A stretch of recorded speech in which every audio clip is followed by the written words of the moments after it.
they've come out and they've pulled a big saucepan of boiling chip fat straight on my back. One of my pals allegedly shot up an house with an AK-47. See, I'll go around and I'll shoot him in front of his kid. I've hit him about 3 or 4 times in the nut with the axe. So I got nicked for attempted murder. So I've got a great big tattoo down the side of my neck, thinking it's going to get me off with a crime. It didn't get me off with a crime. Turns out the tattoos of some random kid that ain't even mine.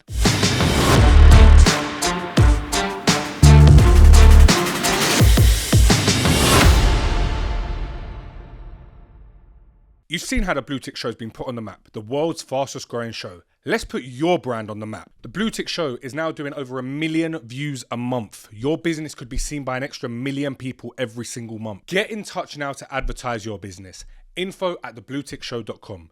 If you're looking for brand awareness, message us now. Let's do something together. Limited space available, so get in touch as soon as possible. Be in touch. One of the team will get back to you. Let's see how quickly we can get your brand to number 1. What's going on, guys, and welcome back to the BlueTick show. Opposite me today, I've got Tommy Jacobs. Just before he went pro, he had a horrendous axe fight that stopped him going professional. Welcome to the show, my brother. How are you? Nice one, Mikey. Thank you for having me on. Yeah, listen, I'm very well. We finally done it. We got you here. On the verge of missing it. I nearly cancelled, but I didn't. But listen, like we said, the introduction to that says it all alone. On the verge of going professional boxing, axe fight stops it. Now you're here today. You are pro now? I'm pro now, yeah. But obviously, people have obviously heard axe fight. What the fuck happened? So listen, like I do with all my guests, let's throw it back to your childhood. Let's tell the story. Let's give the viewers a little bit of understanding of who you are, where you're from, and who are you. Right, yeah, so I'm Tommy. I'm from Colchester, born in Colchester originally. We moved around loads as kids. Basically, my old man would just get in trouble with the old bill. And rather than go to court and see it out, he'd just drag us to another part of the country. Oh, really? So we started off in Clacton, Ipswich, London, Scotland, all over. I think, as a kid, I'm not 100%, but I think I went to about 12 different primary schools. So wherever we went, we was the new kid. What kind of trouble was he getting into? Just fighting, just violence, mindless violence. I mean, he's very well known round our way for just being a thug and a hooligan. He's a fucking idiot, if I'm honest.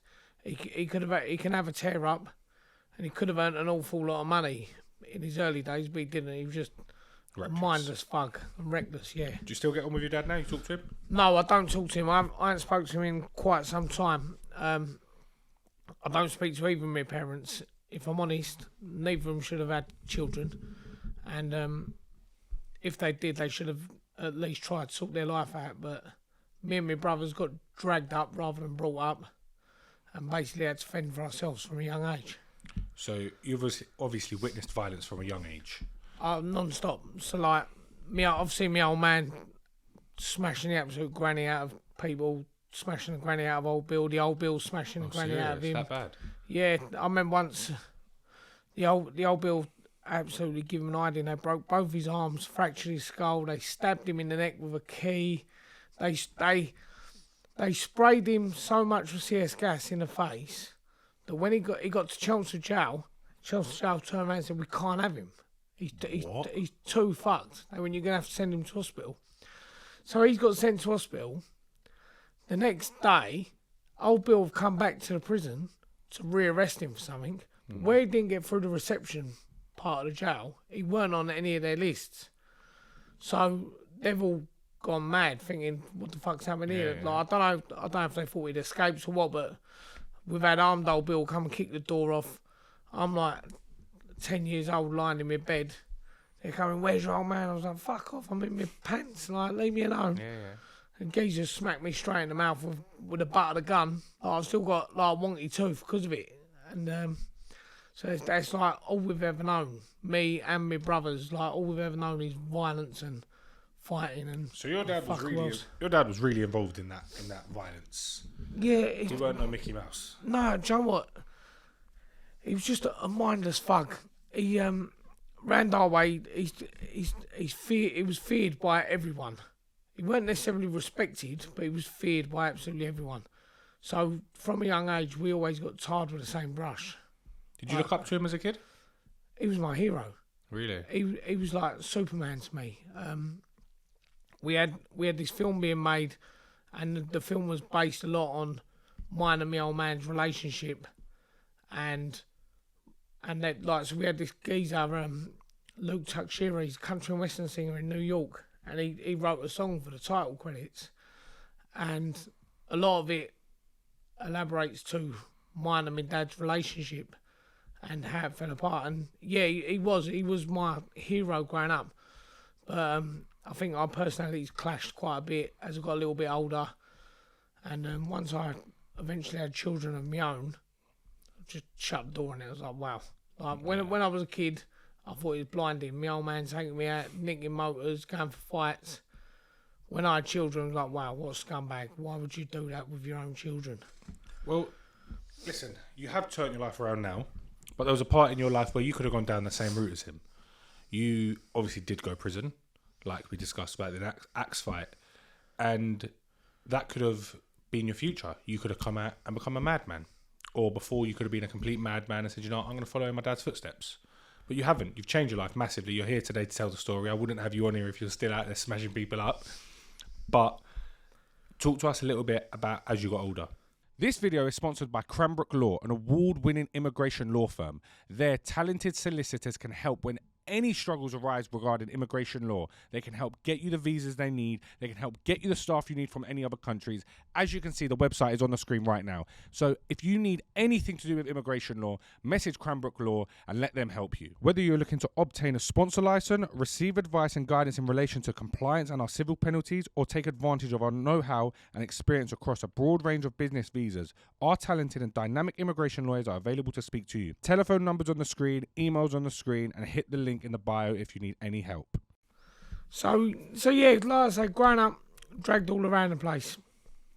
Everywhere went nuking in school. Got people having fights for school time. Like I remember I was in a primary school in Hounslow, and there was only one other white kid in the class, and I had a tear up with him on the first day. Like, I'm only tiny. I'm like 5 or 6 or whatever. So literally, I just had no one on my side ever. And then when we was in Scotland, it was the same thing. Like, they hate us. Oh, for real? They hate us. And we was right up in the northeast corner, but we was up there when Braveheart come out. Yeah. So we're in fights every day. You fucking English bastards, blah, blah, blah. And also up there for Euro 96. Obviously, you ain't going to remember that. You weren't involved. but Gaza scored one of the best goals you're ever going to see against Scotland. Yeah, that so was it. Every day at school, you think you're Gaza, you English prick. Bang, tear-ups every single day. And it was a nightmare. And then we eventually moved down to Harwich in Essex in 97, 98. And that's sort of that was the first place we settled. Did you fit in? No, not at all. Oh, really? Do you know what? I absolutely love Harwich. I love it. The place is it's perfect. Now I've grown up, I think what a lovely place to be, because there's nothing there. There's no crime. It's quiet. Everyone just does their own thing. But it's fucking backwards. In what sense? Everyone's related. If your granddad's granddad didn't work on the port there, then you're not a local person. Like I lived there for all of my secondary school and all that. I go back there now, I'm still classed as an outsider. Yeah. I effectively grew up there, but if I go there, I'm classed as an outsider. It's a very strange, bizarre little town that's stuck in the dark ages, if you will. But a lovely little gaff, and where I first took up boxing, and like where my heart lies because of the boxing. What got you into boxing? So when we was in Scotland, my big brother Matt, he was boxing at a club in Peterhead, and he never boxed, just trained up there. And when we moved straight back down, the first thing he said was, "Look, I want to go boxing." I used to be one of them. I'd sit there late at night, like Prince Nassim was my idol. He'd sit there late at night watching him on Sky when I was a little kid. But I never had no interest in actually boxing. Doing it, yeah. I was just a little fat kid. I climbed trees and broke windows and done stupid stuff. Went to my first ever training session at Harwich Boxing Club and never looked back. I really loved it. And fell in love with the sport. literally just fell in love with it. One session, absolutely fell in love with it. Even to the point when I was in jail and I got home leaves and town visits from the prison, where everyone else would go out to see their family or go out and have a nice bit of dinner, I just went back to my old amateur club. It's like a training job. No, not even train. Just walk through the door, smell the place, the nostalgia that hits you when you walk in there, and the feeling of it, it's unbelievable.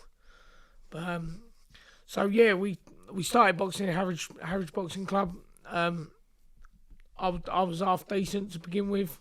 Won my first few, and then I had an awful season where I lost every single one. How come? What happened in your life at that point? There must be something that So, affected. I was boxing one of my good friends, Jack Gillingwater, in Canvey Island. How old were you at this point? We'd been about 11 or 12. Still young, very young. Still young. And so basically, I'm boxing Jack. I clearly won the fight. And as happens in amateur boxing, decision goes the other way. So my old man's gone backstage where the officials are all having their dinners. Tables are up in the air. He's going to kill them all. You're all I'm going to burn your asses down, all that bollocks. So, and I never won a fight that season. I should have done. Yeah. I should have won a few. But they put everything. But everything was against me then. I was like, for fuck's sake. The following season, I lost to Jack again on my home show. He beat me fair and square. The following season, we had the national championships. So now I've come off the back of 6 defeats in a row now. And everyone's just like, it's just Tom, the little fat kid. He's never going to do. Basically. He's never going to do fuck all. But that sort of off-season period in the summer, my coach Martin Webb, I used to go around his house and I'd be like, can we do some training, do some pad work? I'd go around, I'd cut his grass or wash his car and all that, just do a bit of extra training. And I was just a little fat, come forward, used to throw shots non-stop. He's like, right, but let's change things up. Let's get you boxing. Let's get you on the back foot and being a bit more slick. So, went into the championships, first round of, so to win the Essex title, Jack Gillingwater Canvey, I lost to twice the season before. Everyone's like, don't worry, Tom, at least you've entered the championships. Yeah. So I beat Jack. You beat him, yeah? Beat him, and everyone's like, fucking hell, brilliant, Essex champion. Then we had the Eastern Counties round, so I'm against the Norfolk champion. And I always remember the Walsh twins from Great Yarmouth way. They're so very, very good boxers, world level boxers. They always said to me, this kid was the bollocks in the gym. And I boxed him, I stopped him in the first round. It was like fucking lovely. Everyone's like, oh my God, he's Eastern Counties champion. Yeah. What's going on here? I had no one in the quarterfinals, semi-finals. We had so it was home counties versus London. So I had the London champion. I had a lad from Eltham, South London. I was boxing in Crystal Palace in his back garden, basically. And I stopped him as well. And everyone was like, fucking hell, what's going on here? Like, literally, everyone... How's he gone from losing all these fights to now just walking and stopping everyone? They'd written me off, and everyone was like, fucking hell, Tom, you've done brilliant. You've made it to the final. Who would have thought that you could ever get to a final? I was like, why are you talking about the final? He was like, what do you mean? So, well, I ain't had it yet. It was like, yeah, but you're a finalist. I was like, no, I'm going to fucking win it. Yeah. And I was like, oh, look, you've had a good try. Like, you've done really well. They still wrote you off, yeah? And they still wrote me off. And like these people at my own gym as well. So I got this lad from Hartlepool. Turned up, we're at the weigh-in. Obviously, like, this is so you're year 8 at school, whatever it is, about 12, 13 years old. We're at the weigh-in. See this lad there, he's got all these mad fucking lines and all that shaved in his hair, tattooed down his arm and all that. And I looked at my coach. Like, the championship's called the Schoolboy Championship. Yeah, he ain't no schoolboy. I was like, fucking hell, look at that. And I was like, I feel sorry for who's fighting him. He's a ringer. And he's gone. So I was like, yep, Class A, under 51 kilos. I was like, fuck. Bollocks. I've got an hard task here.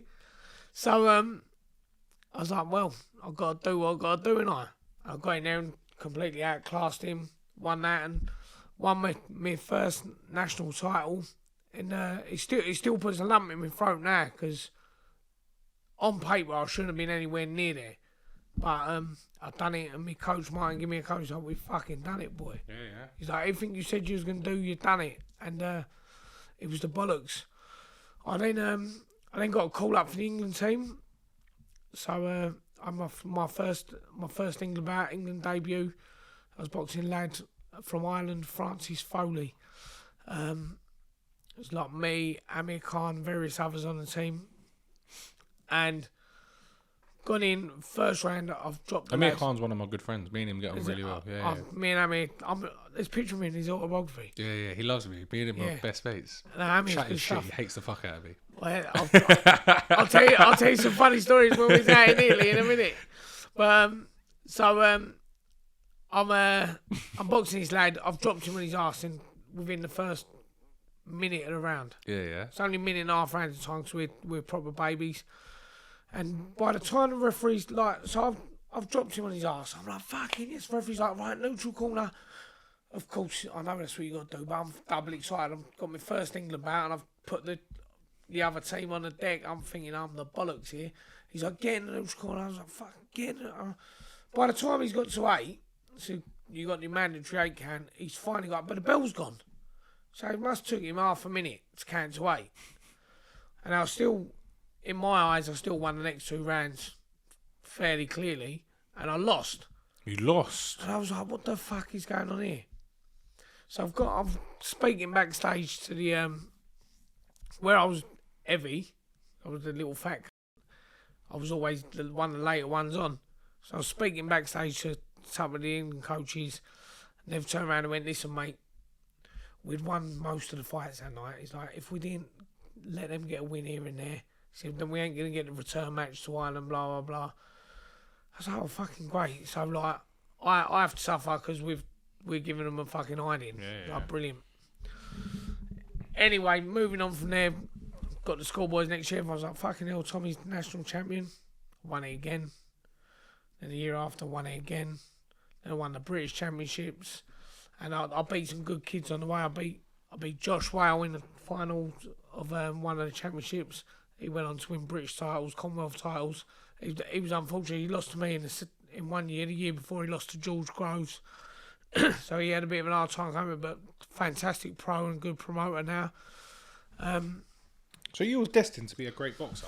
Yeah. So I went on. I was boxing for England. Then we got the call. I was in the NRBC, so the British Championships, and I'd won my first round. So I've gone through the Eastern regions, and then they've said, right, well look, we've got a call up. You're gonna go to European tournament. I was like, no way. Like fucking European Championships. I was like, brilliant. So we've flown out to Rome. Myself, one of my best mates, Ashley Sexton, Luke Campbell, Olympic gold medalist, Amir Khan, and various others. And I'm the only one on the team who's got an Italian, and I've got him first. And as we're walking around like the complex where the bouts are, there's like TV crews following my opponent around. I'm thinking, fucking hell, and he's the poster boy of the old fucking tournament. Oh, fuck yeah. I think I've got my hands full here. Yeah, And he's got to win. So yeah, I boxed him in the first. I drew him in the first round of the tournament, and I lost. I should have won the fight. It was close. Like it weren't nothing dramatic, but I should have won the fight.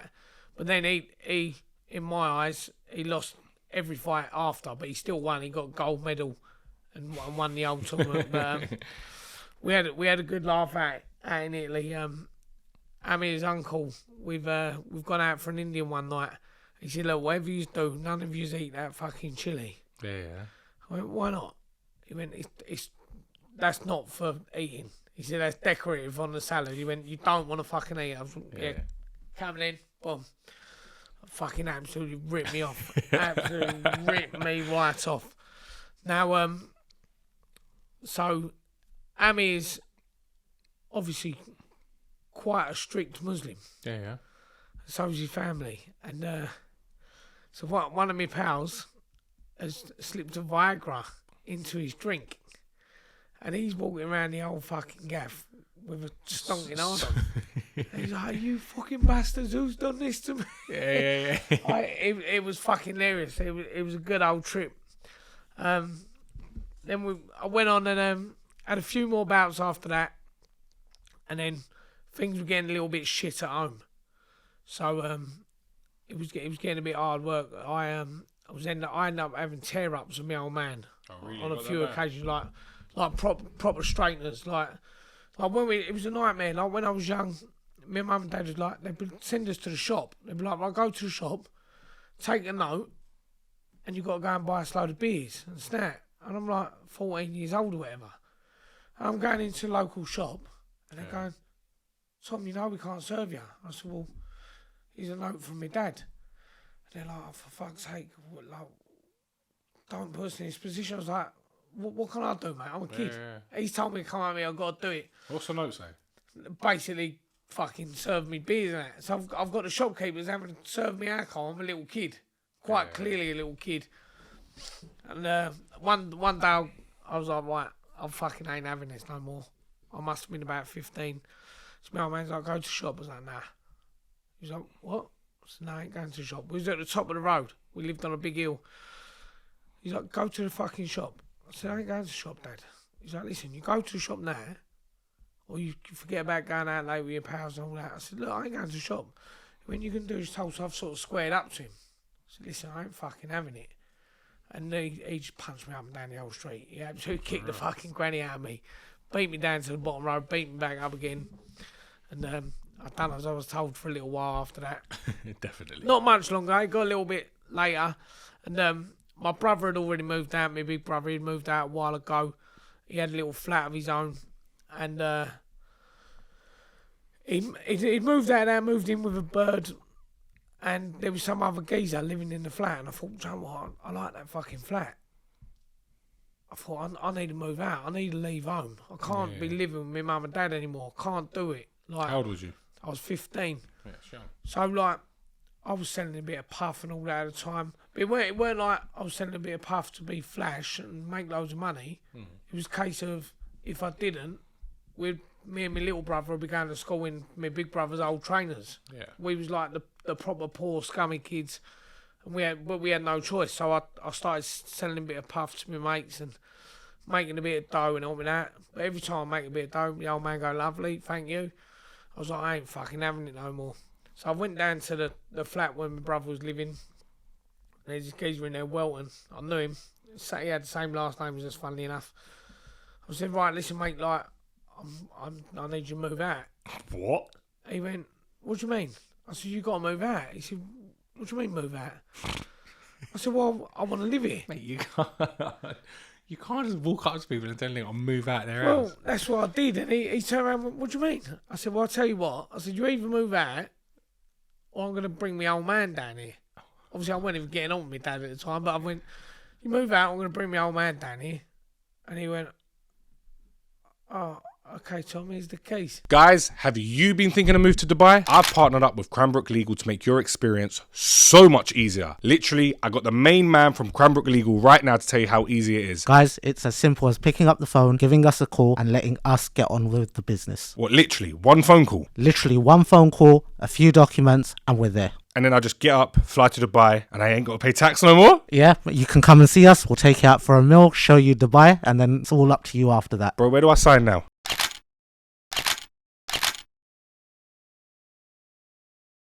Oh, your dad really held weight in the area then? Yeah, like, he was a nightmare. He was an horrible bully. Yeah. Did he ever go to prison, your dad? Oh, in and out. Oh, okay. In and out. He only stopped going to prison once we all stopped going to prison. I was like, cheers, Dad, you waited till we all fucked our lives up before you grew up. Yep. So, old mate, he's moved out of Gaff. So I've moved in, but now I'm like, fuck, I'm 15 years old. Selling a tenner's worth of puff every now and again to my pals ain't going to fucking pay the rent and all that. So I've ended up going to get a job with a mate on some building site, making fence posts and all this stuff on his concrete yard. And one day I'm sitting there and I've knocked at the door, I've opened the door. He's like, who the fuck are you? I said, what do you mean, who the fuck am I? Who the fuck are you? He went, this is my flat. I went, no, it's not. It's my flat. He went, what do you mean? I said, I live here, mate. Who the fuck are you talking to? He went, no, I'm the fucking landlord. This is my flat. I went, no, you ain't. You're a liar. He went, what? I went, no, I rent this off of Welton. He went, that black bastard. I went, what? He went, he's subletting it to you. I went, what do you mean? He went, this ain't his flat. I said, I've been paying him rent. I hadn't. Yeah. He was like, I've been paying him rent. He goes, that fucking blah, blah, blah. I went, I'll just pay you instead. He went, will you? I said, look, I'll give you the rent now, like for next month. And he went, all right, sweet. Yeah. He took the rent and let me live there. That And it was it. lovely. He was your new landlord. Yeah. What was the rent back then? Oh, fucking hell. It was about fucking 500 quid a month. But like, it was a shithole. Like, probably weren't as big as this fucking room. But it was my own little gaff. But obviously, because I had to go to work and all that, I weren't trying. I'd stopped the boxing. I stopped it all for a long period of time. I was like, Joe, I'm just gonna get on with real life, basically. Real life, yeah. And I started doing very well for myself, from selling a bit of puff to moving up and selling other bits here and there. Started doing very well to the point where I was like, I've got bundles of money. I wanna go back to boxing. So I've jumped back into the gym. My trainer's like, you've been out for a while. I said, well, just chuck me straight in the championships. He went, all right, sweet, I'll put you in. So it's the NABC championships, so the British championships again. I boxed a Welsh lad in the quarterfinals, bashed him. Semi-finals, I was matched against John Ryder, who lost to Canelo recently. Yeah. He pulled out rather than fight me. He was like, nah, like Tom's too much for us. We're not right at that level yet. I think he'd won the novice championships a couple of times, but he was like, no, we don't want none of that. And then I drew a lad, Travis Dickinson, in the final. He's from right up north, Berkeley, real good fighter. And I was I was 75 kilos, so like 12 stone, 18 years old or whatever. And he's massive. Everyone's trying to go, oh my God, he can't fight Travis Dickinson. Mm-hmm. Travis Dickinson just stopped George Groves. Then he beat him in a rematch. And then George Groves beat James DeGale. So he's like, Tom, you're well out of your fucking league here. Yeah. So I'm boxing him in the finals in a Cafe Royal in Piccadilly, live on Sky Sports, all being commentated on. And I should have won the fight. I was winning clearly. I got caught with an elbow. I got a big scar across my top lip. Caught with an elbow in the last round. It opened my lip up. It was about 30 seconds left to go. They took me to the corner. The doctors went, no, we can't have that. I was like, I'll drop me hat. He was like, no, we can't. I was like, no, you can't do that. So they've stopped the fight. Then I've spoke to the judges. Now I was so there used to be a thing called computer scoring back in them days, and I was the master of computer scoring. So I had 5 judges. 3 of the judges had to press the button within a second of each other for it to register as a point. And I was 4 points up with 30 seconds to go. Like I've had fights where the whole fight didn't even score 4 points. So like 30 seconds to go, 4 points. I just had to get on my bike and win, and I'd have been fine. But he stopped the fight because of that, and I was fucking gutted. I had to get stitches in my lip and all that bollocks. Oh, what a joke! And then next time we've gone up to Crystal Palace. So he won that fight. He won that fight, won the championships. I was fucking devastated. Went to Crystal Palace for an England camp, and one of the coaches there, Jim Davison, he turned around and he's like, right, let's talk to everyone about like the current English rankings. And we're like, right, so boys, at 75 kilos, which says middleweight in the amateurs, with super middleweight as a pro, he's like, at 75 kilos, we've got Groves, Jacobs and Dickinson in the top 3 places. But then in 4th place, we've got James DeGale. He's like, but just let you know, boys, James is going to be going for the Olympic qualifiers. I'm like, well, hold on a fucking minute. So how can I be ranked above him, but he's going to the Olympic qualifiers? And I was like, well, look, he's a little bit older than you. He said, you've got England experience, but he's got senior England experience. And don't listen, it was a complete right decision, because I would have never have beat James DeGale anyway. He was mustard in the amateurs. However, it was just fucking heartbreaking. Like, how can I be ranked above someone? And he's doing more than me. And he won the gold medal. And it was like, fucking hell, like, what a nightmare. So that I've sort of knocked the boxing on the head for a while. I ended up. Was you still selling at this point? I was still up to no good. Yeah, I ended up doing a couple of little stretches in in Warren Hill, which is like young offenders nick. What happened? So my first time, I'm out in this pub in Clacton, rocking horse. Like this gaff was Rocking. it was mental. Like it was like the fucking Wild West. Like if you went in there, if you could go a week in there without seeing 4 or 5 people stabbed, Oh, was that bad? it was worse. It was mental. Like I've been there, people walked in there with machetes, chopping each other up, and sword fights, people shooting each other and fucking all sorts in there. Like I've run birds in there. In the pub? In the pub, like, so our mate who used to run the gaff, Kenny, he's dead now, God rest his soul. But there used to be a little doorway that would go into a derelict hotel next door. Okay, yeah. And it used to be a case of, look, if you got aggro, don't do it in the pub where we're all going to get fucking in trouble. We'll just open that into like a big fucking warehouse and just go and have a straightener in there. But it was very rare that happened because it'd all just fucking kick off in the pub. It was the most mental gaff like you could ever imagine. And anyone that's watching this that's been in the Rocking Halls, there'll be loads of people like old my sort of age group. They'll be like, yeah, that gaff was the governor. So I used to be in there and I was serving up in there from like about 16 years old. I used to say like, can I just pretend I'm a pot wash boy? I walk around, pick glass. Oh yeah, mate, there you go. There's your thing. It's all that, and it was mental in there. But so I'm in there with this geezer Ricky, and he's fucked off later that night. Anyway, I'm walking home. I'm walking back past the kebab shop.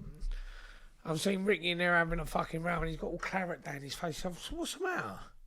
He's like, the fucking they've just hit me with the basket they fry the chips with.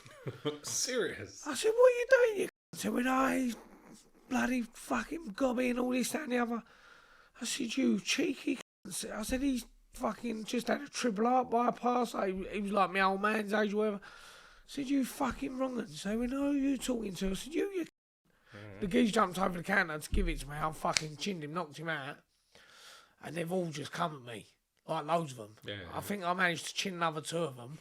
They've got me outside. They've fucking kicked the absolute granny out of me. Shit. And then when I'm on the deck, I'm literally face down on the deck. They've come out and they've pulled a big saucepan of boiling chip fat straight on my back. I've just jumped up and ran. Like, of course. Like Usain Bolt down the fucking road. I'm in agony. I was like, fuck. I've gone back to the gaff. I thought, what am I going to do? So I thought, right, sweet. Gone and got my sword. So I've got my samurai sword. I've gone back round there. I'm knocking on doors. Like, open the door then, you c***s.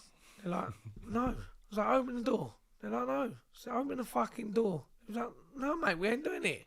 So I've pulled the fucking sword out and I've just jumped straight through the fucking window. Like I'm fucking Wesley Snipes or something. Just gone straight through the window and I'm standing there with all the Turkish geezers like having a sword fight. But the fucking, the knives they're cutting the meat with, they're so fucking thin. So as they're swinging them, they're like wobbling in the air. And it's like, and I'm like ducking down. I'm standing there trying to have this fucking sword fight with these geezers. There's chips of wood coming out of the counter and all sorts.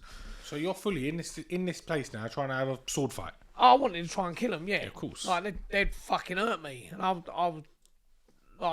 was pissed out my face when it happened. But the second that stuff hit me on the back, sober like that, and so I'm there, and I'm trying to fucking iron them out. Someone's coming, was like, Tom, the old bill. So I ran out, so I thrown it under a car. I was like, oh fucking hell, blah blah blah. Yeah, the old bill nicked me, so I got nicked for attempted murder. Attempted murder? Yeah. So I'm obviously. I didn't even go to the police station. I went straight to hospital. So you all got stabbed? No. With a That's from where you got burned. Oh shit. Okay. So I'm in the hospital, and they've cut all my clobber off, and the hospital have turned around and said, "Look, you've been burnt, but it weren't from the oil actually touching your skin. So it was just purely from the heat." It was like because I was wearing like a big woolly jumper. It saved you. Then when it saved me. Because I thought I was going to be scarred up and all that. But basically, my back just turned into a giant blister. I was like, for fuck's sake, this is a fucking nightmare.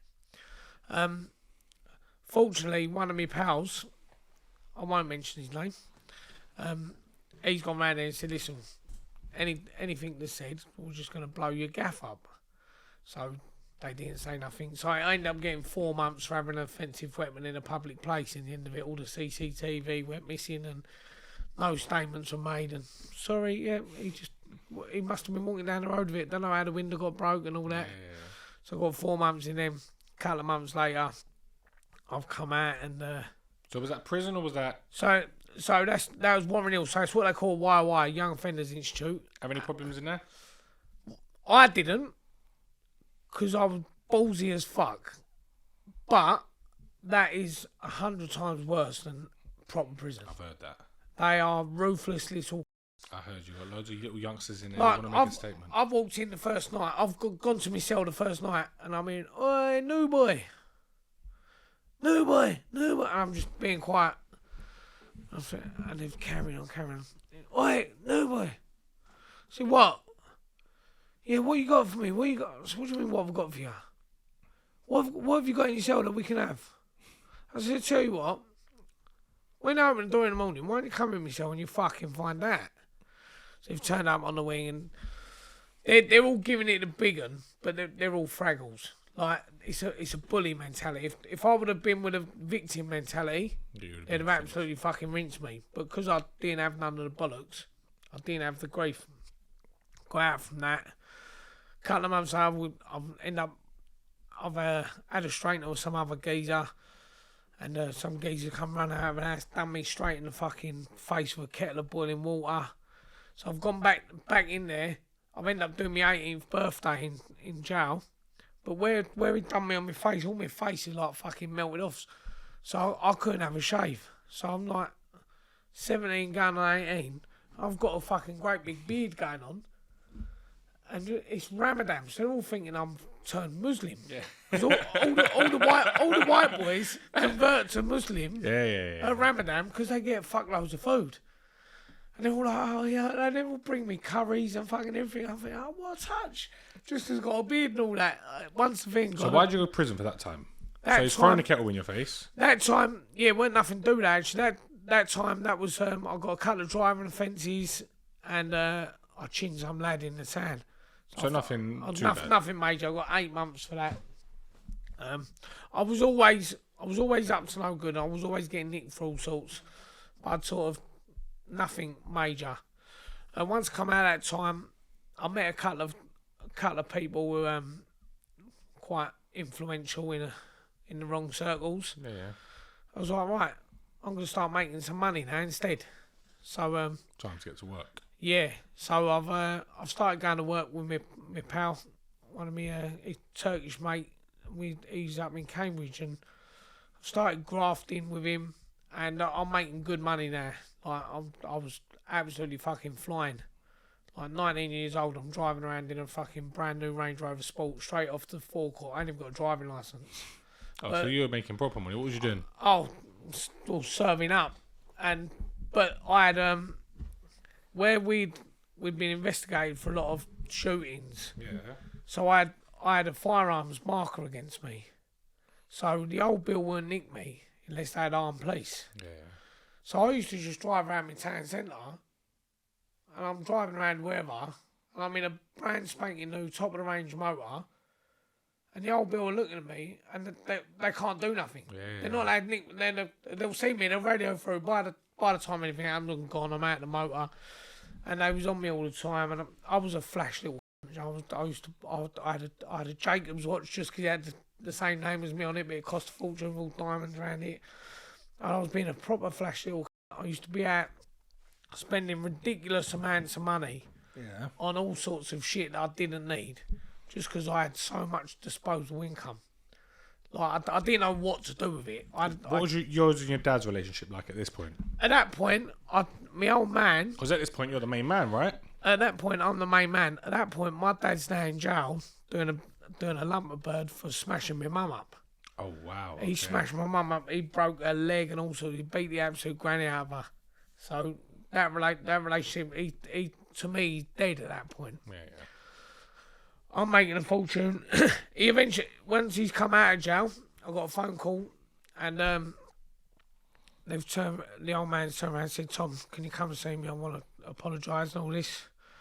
I said, all right, sweet. So we've gone down the road, and this was the same night, actually, coincidentally, where the geezer threw the boiling water in my face. And so me and my pal, we've turned out. I said, oh, yeah, we're going to see this geezer. He's been getting a bit leery. We've got to go and sort him out. And my pal's all tooled up. He's like, you don't need tools, blah, blah, blah. He went, you know how to fight, Tom. Just boom, and he's punched me straight in the mouth. He punched you in the He mouth? punched me in the mouth, like, as if say, don't go and take tools with you. Just have a tear up. And he's punched me straight in the mouth. So I've smashed the absolute granny out of him. Your dad? I've kicked him up and down the street. I've smashed the granny out of him. And obviously gone and sorted this geezer out later on, all that bollocks. Next day, my little brother's turned up at my house. He's got an hammer in his bag. I'm like, I'm going to fucking kill us. What's the matter with you? He went, Dad. I said, what? He went, his fucking head is massive. Sorry for laughing. No, he said, it's fucking hilarious. I said, what do you mean? He went, we've stamped all over his head. I said, yeah, he's a He went, yeah, but you can't do that. I said, what do you mean I can't do that? I said, listen, mate, he's horrible. He's done stuff to you. He's done stuff to me. He's punched me in the mouth. I ain't having it. Little brother's fucked off. Nothing happened, and it cracked on. But again, at this point, I'm just making a lot of dough, and I'm absolutely smashing the granny out of my area, and we're flying back to Cambridge every now and again, and I'm doing very well there with my pals. They've ended up, one of my pals allegedly shot up an house with an AK-47. Oh, fuck. And so the old Bill have come down to interview me, and we need to talk to you. I was like, what? Yeah, my pal was with me. I said, listen, we're on CCTV everywhere together. Yeah, but we know this, so I don't give a fuck. We're on CCTV here, and here. So it can't be neither of us, can it? Yeah. One of my other pals ended up getting a bit of bird for that anyway. But they was just on me. The old Bill was on me, but they couldn't really touch They me. knew it. They knew what you were up to, but they didn't have evidence to prove They it. knew I was up to fucking everything, but they couldn't prove fuck all. And I was very brash, very ballsy, but I was quite smart as well. So it used to basically be sticking my finger up to the old Bill. I used to be up to all sorts, Yeah. but undercover. They knew I was up to stuff, but they obviously didn't know what. Anyway, so one day this geezer's rang me up. He's Tom, I need your help. I said, go on then, mate. He said, my grow houses keep getting robbed. Mm-hmm. I said, all right. What do you want me to do about it? He went, well, you fucking know everyone. He's like, you know everyone. Everyone knows you. You'll be able to find out who it is, and you'll put a stop to it. I went, all right, well, yeah, but what am I going to get out of it? He went, listen, find out who's done it, and we'll have a chat. I went, all right, sweet. It didn't take fucking Sherlock Holmes to find it out. So you got some little young lad, little scumbag who's got absolutely no money. All of a sudden, he's walking around in brand new clobber all the time, and he's selling weed. Yeah, Like, yeah, bit of a no-brainer. yeah. So I've tied this kid up, and I've got him round at well, they I don't know if they still exist. Used to be called it was Shape House. It used to be like a sort of halfway house. People get kicked out of the house. They share an house and move in there. Okay, yeah. We had a couple of my pals that had rooms in there. So I've got this lad tied up at the Shape House. So I rung old mate up. So I come round and see me. Pop round and see me. He's like, yeah, of course. So I'm round, blah blah blah. He's walked in. He's seen the lad tied. He's like, what the fuck is going on here? I said, oh, it's the who's been robbing you. Yeah. He went, what? I said, well, I've got him for you. I said, yeah, I'll do what you want. He went, what do you expect me to do? I said, well, I don't know. I said, but you said you want to know who's robbing you. So I've got him here. I said, so I've got him. He went, yeah, but Tom, I can't do nothing like that. I said, well, what do you want me to do? He went, well, I'll tell you what. He said, if you're involved, no one's going to touch it. He said, I know if I'm doing stuff and you're involved, no one's going to touch it. I went, yeah. He went, so do you want to go after me? Mm-hmm. He went, you go after me, and I know then that everything's going to be safe. Yeah. I went, sweet, no problem. I've gone there. I've literally just said, listen, you little, nothing ever gets touched again, or you're going to go missing. He's turned around, oh, Tom, I'm sorry, blah, blah, blah. He's fucked off. So I've ended up getting involved with old matey. One of my pals had a grow shop, so I've sorted out the babies, got all the cuttings out for him, and I don't know what I'm doing. Yeah. That's So his I've just job. said, I'll tell you what I'm going to do. I'll give it to you. You sort it out. No, nothing will ever get touched. And at the end of each time, you just give me a lump of dough. Done. Sweet as. He went, yeah, lovely. Works wonderful for me. A couple of months goes by, 3 months, whatever. Tom, there you go, mate. Boom. Fucking lovely. He went, perfect them cuttings you got. Get some more. Lovely. Done it again. Same again. Boom. Big lump of dough. And then sorted out cuttings again. A couple of months gone by. Oh, Tom, something really bad's happened. So what's that, mate? Oh, the things, they've all got spider mite. No, I don't know what the fuck I'm talking about. I went, so what's that mean? Oh, I've got to start again. All right, sweet. I'll sort it out. Got the cuttings. Boom. Same thing. Oh, Tom, this happened, that's happened, blah, He blah, started blah. getting greedy. So, obviously, at the time, I don't know nothing about it. I'm naive. I've got fuckloads of money. I So you don't don't care. really care. However, money's starting to go low now. It's been months and months. I've stopped doing everything else because I don't need to. Yeah. Now I've just got a passive income coming in that's giving me a lump of dough every couple of months. So, it's gone by. At this time, I'd just had a baby with this girl. And so I'd completely stopped doing everything. All I was doing was getting that money off him. I was getting a lump of dough, a big lump of dough off him every few months. So it's happening again for the third time. I think this geezer's taking the fucking Michael out of me here. I was thinking, right, what do I do? I thought, no, do you know what? I said, it's a small price to pay to realise the geezer. I'll cut my losses. I haven't really put anything into it. Yeah. And I've ate very well off it for the last fucking half a year or whatever, year.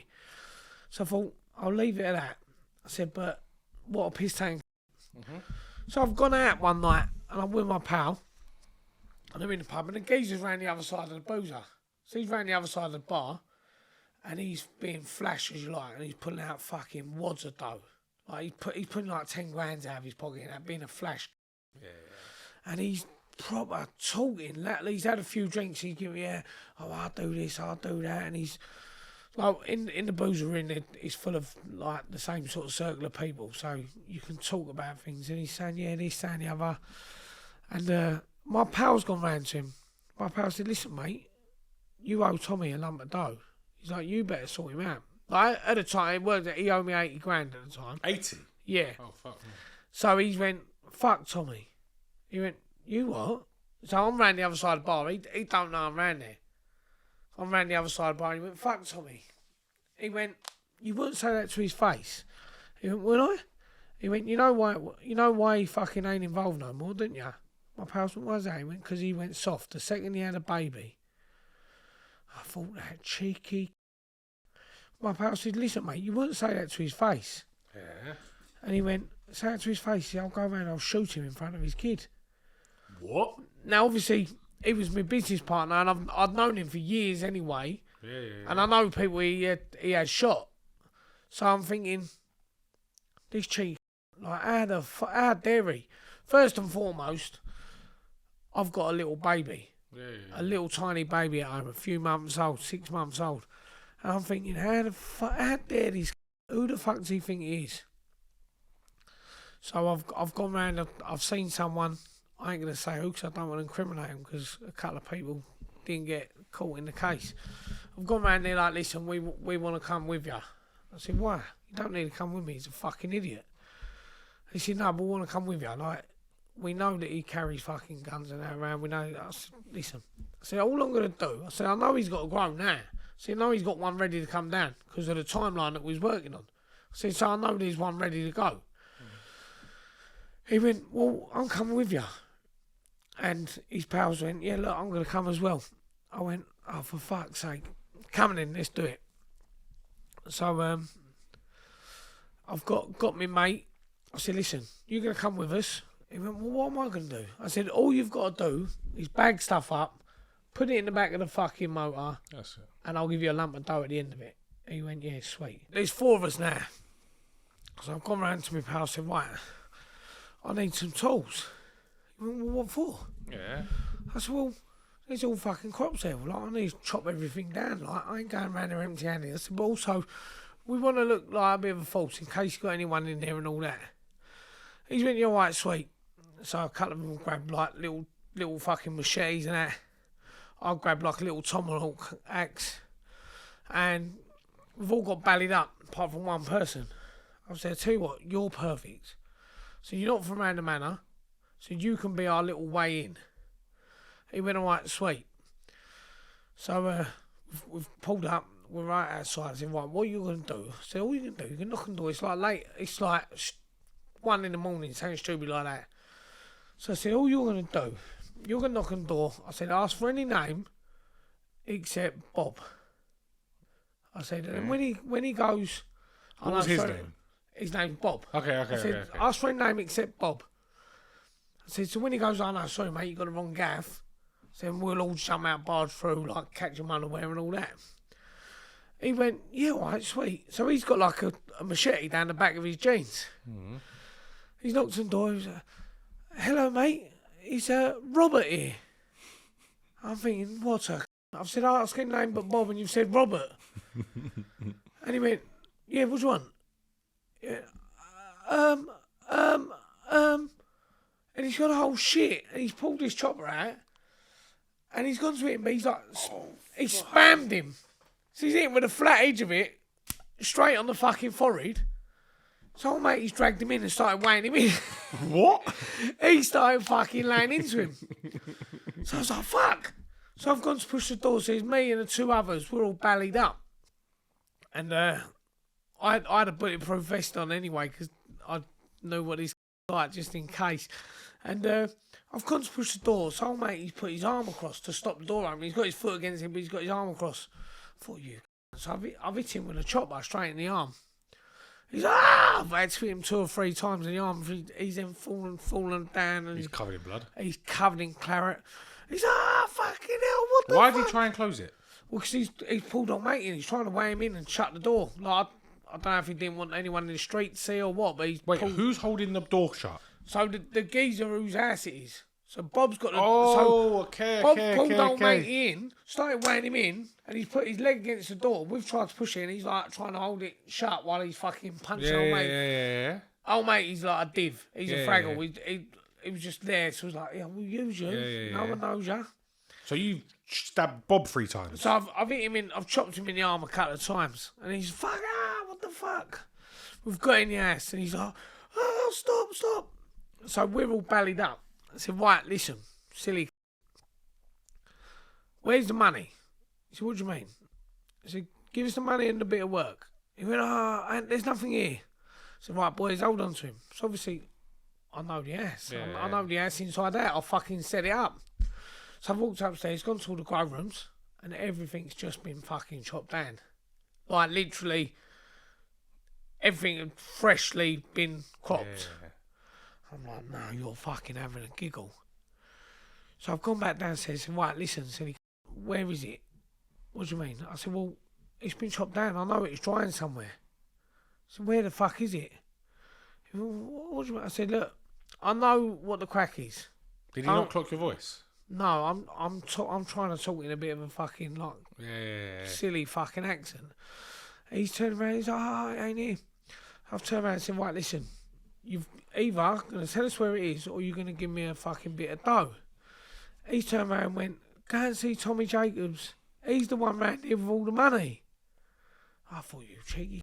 So I've hit him straight in the fucking head with the axe. He's now crying. I said, who have I got to go and see? Go and see Tommy Jacobs again. So I've hit him about 3 or 4 times in the nut with the axe. Sees him straight round the canister. He's fucking screaming. There's claret everywhere. I said, you cheeky. He still don't know it's me. I said, you cheeky. I know there's dough here. Have you got? And there's nothing here. So I thought, well, fuck it. Leave the... I just left him in a bloody mess on the floor. We've all fucked off. The 2 others have gone wherever they had to go. Me and my pal, my pal Lee, we've gone back round to my gaffs in white. Let's clear everything up. Get rid of fucking everything. So you've done all that and you got fuck all in return so far? Fuck all there at all. So, that's a lie. My mate Lee took his bank card and got his PIN number off him. The silly. And anyway, so I've gone back there and I've said, right, listen, get rid of every single bit of fucking clothing, burn it, do whatever. He's like, yeah, sweet, I'll do it. How bad was Bob? He was covered in claret, but I weren't trying to hurt him. Yeah, but you've axed him in his head 3 times. Yeah, no, but it was like a friendly axing. So it was like a warning. What kind of axe was this? Like a little tomahawk, little hand axe. Okay, yeah. But it was like don't take the piss out of me. Yeah. So I've chopped him in that, and it like in my head it ain't gonna do much damage. I mean, it's just a little opening. Normal, yeah. Casual, yeah. Yeah, well, like for me and my pals and that's just the fucking norm. So I've said to Les, well, get rid of fucking everything. Yeah, sweet, no problem. I've got rid of everything. I've then fucked off because we had a gaff on the gypsy site in Cambridge. I fucked off up there for a few weeks, and I've got the brief to have a little chat with a few people. We've managed to get the statements from the old Bill. So my brief's managed to get his statement from the old Bill. 3 black men wearing balaclavas. Perfect. And a white bloke that I don't recognise. No tattoos, scars or distinguishing marks. But if I saw him again, I'll be able to pick him out. So I've gone, lovely. I mean, what a touch. I know what I'm going to do. I'm going to go and get a great big fucking tattoo down the side of me, Gregory. And that'll rule me out. So I've gone somewhere. I've got Layla written down the side of my neck.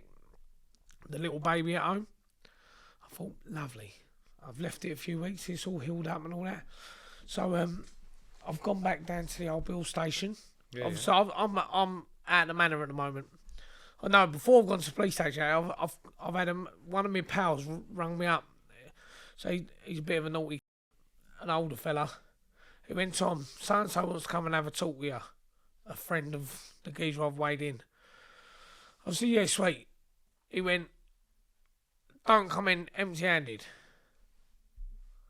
He's like, I know what he's like. I went, right, sweet. So I've gone and got a little fucking thing with me.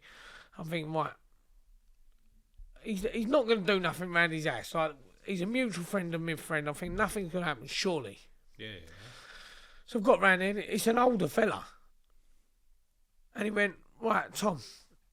He said, you've weighed Bob in. He went, there's got to be repercussions. I went, yeah, so what? He went, well, listen, what the fuck's happened? Like, you two were good. Like, I said, and I've explained the story. And he turned around and went, oh, he fucking deserved it. He turned around and went, what's he said, he didn't tell us all that part. He just said that you've gone round and fucking robbed him. Yeah. I said, no. But how did he know it was you? Obviously, fucking old mate, he's put 2 and 2 together and he come up with it. He knows he owes me the dough. He knows he's been mouthing off about it. So he's obviously told his people within his circle. So I've spoken to him. I said, well, what's the crack then? He went, well, he's not going to go to the old Bill. He said he's a villain. He ain't going to go to the old Bill. I've known him 30 years. He was like, he was like my old man's age. He went, he won't go to the old Bill. He said, but he's going to kill you. I said, well, sweet. And then he's gone on about, there's some other old gangster around my way, supposed gangster, fucking another fraggle. After these old gangsters, they're normally just fucking police informants that have give a bit of information so they get away with everything. But he's a bit of an old boy, sells loads of motors around my way. And he went, he said he's going to kneecap you. I went, yeah? So? He went, yeah, he said he's going to kneecap you. I said, do you think I'll give a fuck? Yeah. I said, the other said he was going to shoot me. I said, I'm 21 years old, I've got a big set of bollocks. I said, I'll go round and fucking hit him round the head with something as well. He went, but it's him. I said, I don't care. I said, I'll go and serve him up. I said, I don't care how much of a fucking crook he thinks he is. Yeah. He's a I said, because if he was going to do something, he wouldn't fucking say it. He would have done it. He would have done it. And he went, oh, fucking hell, you're a bit of a live wire. I said, mate, the geezer owes me dough. He's saying he's going to shoot me. Now I've got another geezer saying he'll potentially shoot me. I said, no, fuck him. I'll weigh them all in. I don't give a fuck. He's went, all right, well, look. He said, look, you got my word. He won't go to the old Bill because he's not like that. I went, right, sweet. So I've spoke to my pal. I said, look, I'm going to go down to the police station. He went, what for, you silly? Yeah. I said, because they've booted my door off my fucking ass. Like, they've ransacked my ass. So the police think it's you? So the police have obviously been round him. Yeah, but the police are under their impression it's 3 black guys and 1 white guy. Yeah, of course it is. But they're old Bill, and I'm in... We're in Little Harwich, a little tiny Everyone fucking knows town. about you. I'm probably more famous than Jesus. All right, fair Like, enough. it's a tiny little gaff. I've gone down the old Bill station in Clacton. I walked in, they're all like, fucking hell, what's going on here? I see him like looking at me and they've picked up the phone. So, all right, mate. He was like, yeah, hold on, someone will come out to you, and I see like the door behind him, like they're all looking out the little window. And I can see him looking, so I've looked behind me and there's all old Bill outside behind me now. I think, fucking hell, this is a bit strong, isn't it? They've turned around and went, come to hand yourself in, have you? I went, hand myself in? I went, yeah. I said, what are you on about? They went, come on, Tom, we know why you're here. I said, yeah, you've kicked my fucking front door in, you. I said, my cat's got out. I didn't even have a cat, but I was like, my cat's got out and lost it. They went, well, you're not coming to hand yourself in? I said, no. They've nicked me for attempted murder. So they've took me in. They've gone to interview me. And they've now read out old matey's statement. And they've turned around and said to me, look, we've got reasons to believe that you're involved in this. So my brief's turned around and he went, well, what's the statement say? And he said, well, it's 3 black geezers in balaclavas and a white geezer with no tattoo scars or distinguishing marks. And he went, he knows Tommy double well. If it was a white geezer that he recognised, surely he'd say, wouldn't he? And they've gone, and I'm just sitting there in silence thinking, letting the brief do all the talking. I got to the end of it, nothing charged me on, have they? So they've released me without charge. So I'm thinking, what a fucking touch. I've had it right off. I've gone back to living the high life now, and I'm fucking thinking, yeah, I'm the bollocks. Mad story, a couple of weeks later, I'm over in Clacton, I'm in this nightclub. I bumped into an old bird like who I used to be with. So, oh, Tom, you know, I really liked you, but I had to end it with you. I said, why is that? She said, my mum made me. I said, what do you mean? Like, she was older than me. I was like 21, she was probably 24 or something. She went, well, because my mum said I can't be with you because you're going to end up like your old man. I've turned around and said, you stupid. I said, I end up fucking giving that geezer a dig every time I see him. Her mate turned around and went, who do you think you are? I said, what? She went, well, you think you give Dave Jacobs a slap? I said, excuse me? She went, well, you think you... I said, it's my dad. She went, yeah, what? You think you can mouth off because you're his son and nothing's going to come back of it? I went, all right. I said, come, we're going. She went, what? I said, come, we're going to go back to a house party. They went, all right. So we've jumped in a cab. So we've drove round to the estate in Clacton where my mum lives because my old man's there. I know my old man's there. I went, right, you ready, girls? They went, what's that? I looked at the door, mum's own door's coming. My old man says, all right. I was like, oh, Dad. I said, you silly what? I went, this bird, I said, I told her I have to have a tear up with you. And he was like, oh, Tom, why are you bringing this into public? Blah, blah, blah. The bird's like, what? My old man's like, blah, blah. My old man's then got up and tried to front it because there's other people there. So I've ended up weighing my old man in again. Old Bill and now knocking on the door. Like, open the door. I said, listen, you fuck off. And they're like, open the door. They've ended up busting the door through. And they've seen this me just smashing my old man up. The bird's now gone off screaming, oh my God, thank fuck I didn't get involved with that. And I've gone outside. Around your house just to prove to the girls that you could knock your dad out. Basically, yeah. Like, listen, I was a bit of a prick, but I weren't having it. That they was, they was putting my dad on this pedestal that he didn't belong on. Like, Fair my enough. my Fair dad enough. was an arsehole. All I've ever seen is him beating my mum up and all that. Yeah, fair enough. And they're making out that he's some top dog. fucking God's gift. I'm thinking, you cheeky. So I got outside and the old billboard went, listen, I don't know what happened, but our body cams weren't working in there. She went, it's a good job it weren't no one else, innit? I said, what do you mean? She went, we fucking hate you, Dad. Go. And I went, oh, See you later. all right, sweet. So I fucked off, and I'm thinking, what's her touch? Anyway, I'm back to normal now, just living life as normal. I forgot about old matey now. I'm thinking, at some point I'm going to have a couple of fucking gangsters trying to kill me. But I didn't care. If it weren't the old Bill trying to get me, I don't give monkeys. We've got a couple of geezers trying to iron me out. Sweet, I'll have it with them. So I'm lying on my settee one morning. There's a fucking knock at the door, and I've woke up, I'm half a kip. I've looked like through the net curtain, and I just assumed it was my little brother. So I've walked out, I've opened the door in my pants. I've just got fucking red dots all over me. Oh shit. I was like, what now? And they was like, we're arresting you for attempted murder. But I said, for who? Nah. And they went, no, we've got new evidence. I was like, oh, for fuck's sake, here we go. Got to the old Bill station, they're doing the interview. He's made a new statement. I lied in my first statement. It was Tommy. And I'm thinking, what? So obviously they've put us straight on remand. Yeah. And I'm on remand now. So the attempted murder thing got dropped by the CPS. It's now got dropped down to a GBH.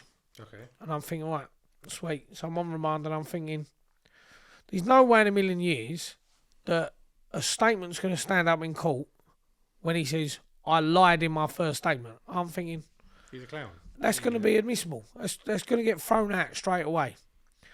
So I'm thinking, right, I've had a right fucking touch here. It's going to get thrown out. We're on remand for fucking ages. It got extended and extended. I think it took about 9 months for us to get to trial. We've got to trial, and my mate Lee, turns out, new evidence as well, the silly didn't get rid of his trainers. So they found his trainers that had blood on them. So obviously, they had nothing at all on me, at all. But they had his trainers that had blood on them. I said to him, mate, just say you've gone round to buy a bit of fucking weed off geezer, seen claret and run off, scared. And he's changed his plea last minute, it's guilty. So he's like, I'm like, fuck. I was like, nah, bollocks, mate. I had a minute. I don't care. I'm not guilty. I ain't done it. I'm like, I don't give a fuck. If you've got a video of me there doing it, that's a twin. Like that ain't me. I ain't having it. So it's gone through, and I've gone to my pre-sentence report and all that with the probation, and they've had to do the assessments for us, like the psychological assessments, because at the time there was a sentence flying around called the IPP. Indeterminate sentence for public protection. Life sentence, but much worse. And I'm thinking, right, all I want to make sure is I don't get them, because at the time they was giving them out like fucking sweets. And they went, yeah, listen, it's a GBH. He went, look, I think you're probably going to get 3. He said, if the judge had a bad night, or his missus didn't put it out last night, he said you might get 4, maybe even 5 on a bad night. I was all right, sweet, here's what it is. Took us down for sentencing, blah, blah, blah. Obviously, old mate is guilty, so they've gone sentencing first, and they've gone 10 years. I thought, you fucking what? I think he's gone guilty as well. I think he's gone guilty and he got 10 years. And yeah, Mr. Jacobs, we sentenced you to 12 years in prison, blah, blah, blah. And I've gone, yes! My priest turned around, he went, the fuck do you mean yes? He went, you've just got 12 years for GBH. I went, yeah, but I didn't get an IPP. I said, so whatever happens, I'm walking out there in 6 years' time. If I've got an IPP, I'm fucked. Fuck knows when I'm getting out. So we've ended up in the shovel. Turned up, walked onto B-Wing in Chelmsford. Now, Chelmsford's obviously my local nick. I know half the in there. Walked onto B-Wing. What, Dad? Was he in there? My old man's in there. Half my mates are in there. Fuck off! You was in prison with your old man. Yeah, fucking my old man and fucking half the kids I grew up with on the estate, and I just knew every cunt in there. And I ain't gonna lie, we had a good time in the Nick. Like I had it right off. So in Chelmsford, I was. They move you about? Say again? Did they move prison? Yeah, they did. But I managed to stick in Chelmsford. So what we was doing, so I got myself in what they call a high roll job or something. So I got a job on reception. So when you get into these certain jobs that take a lot of training, they don't really move you about. So they try and keep you there. So I'm a B cat at the time anyway, because I've got over 10 years. So they're like, we can keep me in here anyway. So I'm like, sweet. They recategorised me to C cat. And after a year, I'm like, no, I'll stay here. Got me a job on reception, and I'm having it right off on reception. So what we're doing, we used to, we'd get little, like, fucking smackheads out from Clacton. Mm-hmm. We'd ring them up, obviously on the fucking mobiles and that. Say, right, listen, what we need you to do, parcel up, go and get yourself nicked, and come in. And we'll look right after you, and we'll help you out. So they're going, yeah, sweet. I'm like, but how are we going to get ourselves nicked? So what we used to do, we'll get them to go and get part. They'll go and meet our pals, get loaded right up, fill their chat up with all sorts of fucking gear.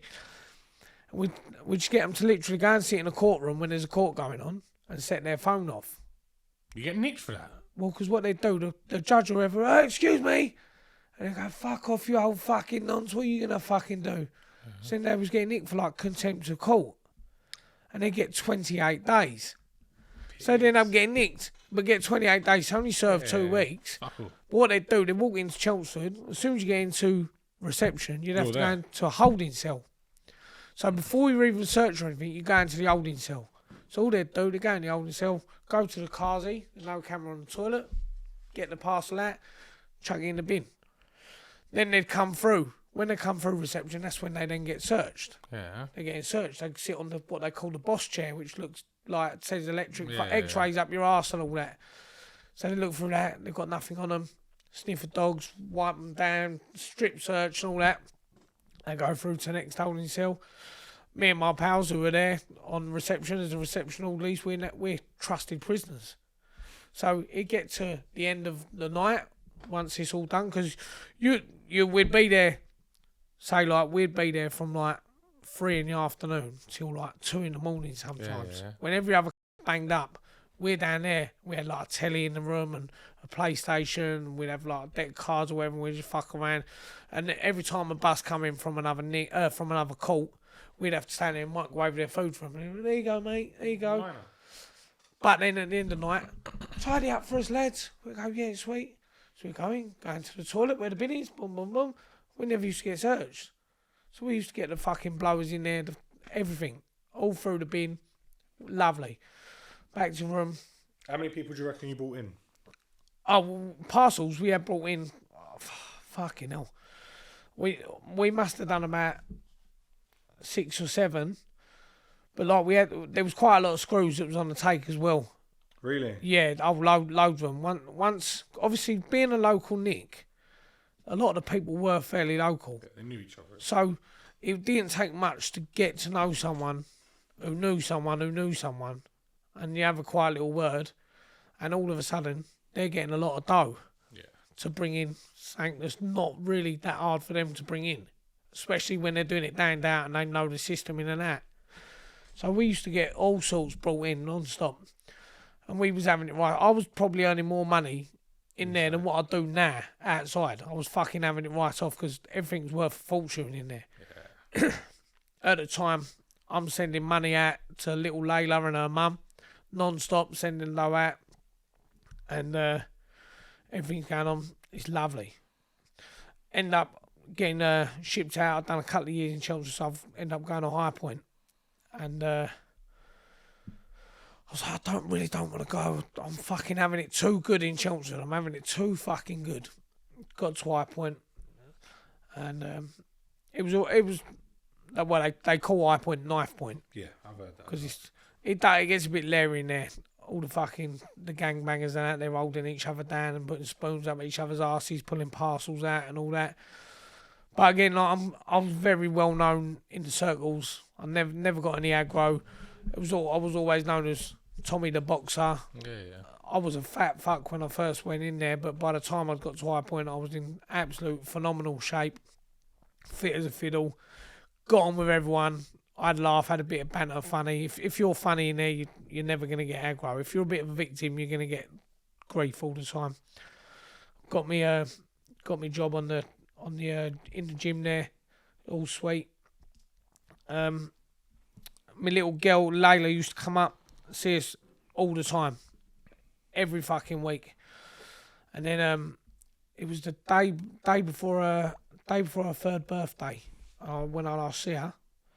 I said, right, listen, go and see my brother. To her mum. So go and see my brother. He's got a little bit of dough there, and that's for Layla's birthday. I said, but that's the end of the dough. Like, I've run out. Oh, I've been in jail for 3 years. I've finally run out of money. I said, look, I ain't got nothing else left. I had loads of stuff outside that she'd already sold, fucking motorbikes, boats, jet skis, all that bollocks. And she's like, yeah, all right, sweet. So I've gone to ring her the next day to say happy birthday to Layla. You're not allowed to call this number. So I'm like, what the fuck? I spoke to Squirrels, Gav, what's going on here? He went, oh, I don't know, it might be a mistake. He said, I'll radio through. Yeah. They spoke to someone. I said, no, they've asked for it to be barred. Fuck off. I said, what? You're taking the fucking piss It in was birthday. Yeah. Yeah. Anyway, at the time, I was still going through the appeal process as well about my sentence. It takes for fucking ever. Because 12 years is a long old time to get for GBH. Yep. I know new in there for manslaughter. I got fucking 3 years. And I'm thinking, I ain't even killed a geezer. Turns out, by the way, so when it went back to him changing his statement, we got told that he got paid a big lump of dough from the Victim of Crimes Fund as long as I got a conviction. Allegedly, he got a lump sum for the trauma of it, a lump sum for loss of earnings, but then he also got $1,000 per stitch. And he had over 100 stitches just in his head. And like his skull was a bit broken, and I think apparently because his brain and all that. But like, so, don't get me wrong, it weren't bad. Like, he was in and out of hospital within a day or whatever. Just stapled him together and sewn him up and all that. But he got a big lump sum, and that's allegedly why he turned over and fucking bubbled me up in the end. Nice couple $100 So he got a fucking big lump of dough. And, but yeah, so it's got to that point with a bird that's happened. So I've got, so you get your visits in there. So they have a board on the wall, and they have social, legal visits. Yeah. So your legal, social visits, just your normal visit. Your mates come up and see you. Legal Visit, you're brief. So it's got my name on legal visits. I'm like, fucking what a touch. Yeah. I'm thinking, brilliant. This is about me appeal. I walked down, sat down. Geez, come over and Tommy Jacobs. Yep. He went, oh, yeah, date of birth, and blah, blah, blah. I went, all right, sweet. He went, all right, I just need to sign this for me. I went, yeah, sweet, mate. Put down button, signed it. He went, all right, thank you, I'm off. I was like, excuse me? He went, yeah, there's your paperwork. I said, what do you mean? I was like, we've got to talk about the appeal. He's like, what appeal? I said, what are you doing? He went, oh, no, I just come to serve you with this paperwork. I went, what fucking paperwork? He went, well, you should have read it before you signed it. I was like, you didn't tell me that. He was like, yeah, but everyone reads paperwork before they sign it. I was like, not me, mate. Well, I'm thinking it's about me appeal. I'm thinking I might get a couple of years knocked off my sentence and all that and go a bit early. He went, nah, well, you can read it now, can't you? And he just walked off. So I've read it, and it's an injunction against Layla and her mum. And I'm like, what the fuck? What have I done? Yeah. So I've got hold of my brief. And he turned around and went, yeah, look, she's basically put an injunction against her, saying you're not allowed to come around the house. I said, I've still got 3 years left in jail. He went, you're not allowed to go around the house, you're not allowed to contact them directly or indirectly. I was like, that's my daughter. He went, it's an injunction, mate, there's nothing I can do. So I've ended up going through speaking to a family solicitor. They spoke to an agency called CAFCAS and all this stuff about going to family court. In the meantime, we've had a right good time in High Point, considering jail. I mean, you make the best of a bad time. 100%. I've ended up going to Olsey Bay, an open nick. By the time I got to Olsey Bay, so you have a lay-down period when you first get there. So you have to stay in there, I can't remember. I think it's like the first couple of months, like 60 days or something like that. You're not allowed to leave the jail. Yeah. Then you can get a job in the outside world, so they can rehabilitate you. And you can start doing what they call town visits and home leave. So I've gone, right, sweet. I've got there. I've got all the court thing come through. I've got court all set up to go and see about Layla. And they've turned around, and it was on the day that it was supposed to be on. There was some fucking mad storm and all trees blown over and all that got cancelled. Then I've got all these letters through from CAFCAS, and it had all this stuff, and it had Layla Smith or whatever. It weren't Jacobs. Can't remember what the fuck it was. Yeah. So now I'm rubbing my hands together. I've gone blinding. Because CAFCAS and all that have already told me that due to some law, if a child was born after 2005 and you're on the birth certificate, by law, they're not allowed to change the name from the biological fathers, not allowed to take them abroad, not allowed to change them from school without permission of both parents. Yeah. I've gone, brilliant. They've fucked up. They've changed the name. So I've rung up the people and said, yes. And they're like, you alright? I was like, yeah, I'm fucking buzzing. They went, why? So what it says on the thing, Layla Smith or whatever? I mean, yeah. So well, they're not allowed to change the name, are they? You've told me this. I mean, yeah, no, of course they're not allowed to change the name from the biological fathers. I mean, yeah, I know, what's Hutch? I mean, yeah, so what's your point? I was like, well, they've changed the name. Like, what does that mean? I mean, yeah, they're not allowed to change it from the biological father. And I'm like rubbing my head. I'm going, yeah, like you've told me they can't do that, but they've done it. Mm-hmm. They went, no, not from the biological father. I went, what do you mean? Like, that's me. They went, no, it's not. I went, excuse me? They've turned around and went, no, we've had DNA tests done, all this. You're not the biological father. I went, fucking hell. Hold on a minute. I've been trying to make contact with this kid. It's not even my kid. It's not even my fucking kid. Like, I fell in love with a little girl. Yeah, I loved her to bits because she was me child as I thought. And she used to come and see me every week and all that. No, it's not your kid. And I was like, fuck. Like, it was a bitter pill to swallow. But of course, I had to take it on the chin. There's nothing else I could do. I was in the shovel. So she was cheating on you? I think she was just a little slag anyway. Like, I think what it was, I had a load of dough. I rumped her. She fell pregnant. Probably thought, this is him. Yeah, he'll do. Because as soon as she fell pregnant, I got a gaff, got her a car. She didn't want for nothing. I just done the right thing because I thought, if I'm going to be a dad, I'm going to do it properly. So that's the same tattoo on your neck as well? So that's the tattoo on my neck. Are you getting it removed? Which I'm in the process of getting removed. Wow. So you went and got... So I've got a great big tattoo down the side of my neck, thinking it's going to get me off with a crime. It didn't get me off with a crime. Turns out the tattoos are some fucking random kid that ain't even mine. It's not even funny, I swear. It's not even funny. What? If it weren't funny, it's one of them. If you don't laugh, you cry. So in court, how long did you get? Let's switch that up. Quick time. Listen, let's forget about that because that's madness. Well, obviously, I got the 12 years, didn't I? So 12 years in the shovel with a great big tattoo on the side of my neck. With a random. Do you know what the mad thing is? I can't stand tattoos. I hate them. I always said I'll never ever get a tattoo. Yeah. I don't want them. As soon as they went, no tattoo scars, I thought, sweet. Lovely. Perfect timing as well. Straight down the side of Gregory, I'm good to go. Didn't do shit, and now I've got a big tattoo. And you're in Cat D now, so how long do you have left? So I've got a couple of years left. At the time, when I first got a tattoo, everyone was like, oh, isn't that fucking lovely? I've never seen nothing like that before. A couple of years later, Jeremy Cole's got one. Yeah. I'm like, oh, great. Now I look like a white scumbag.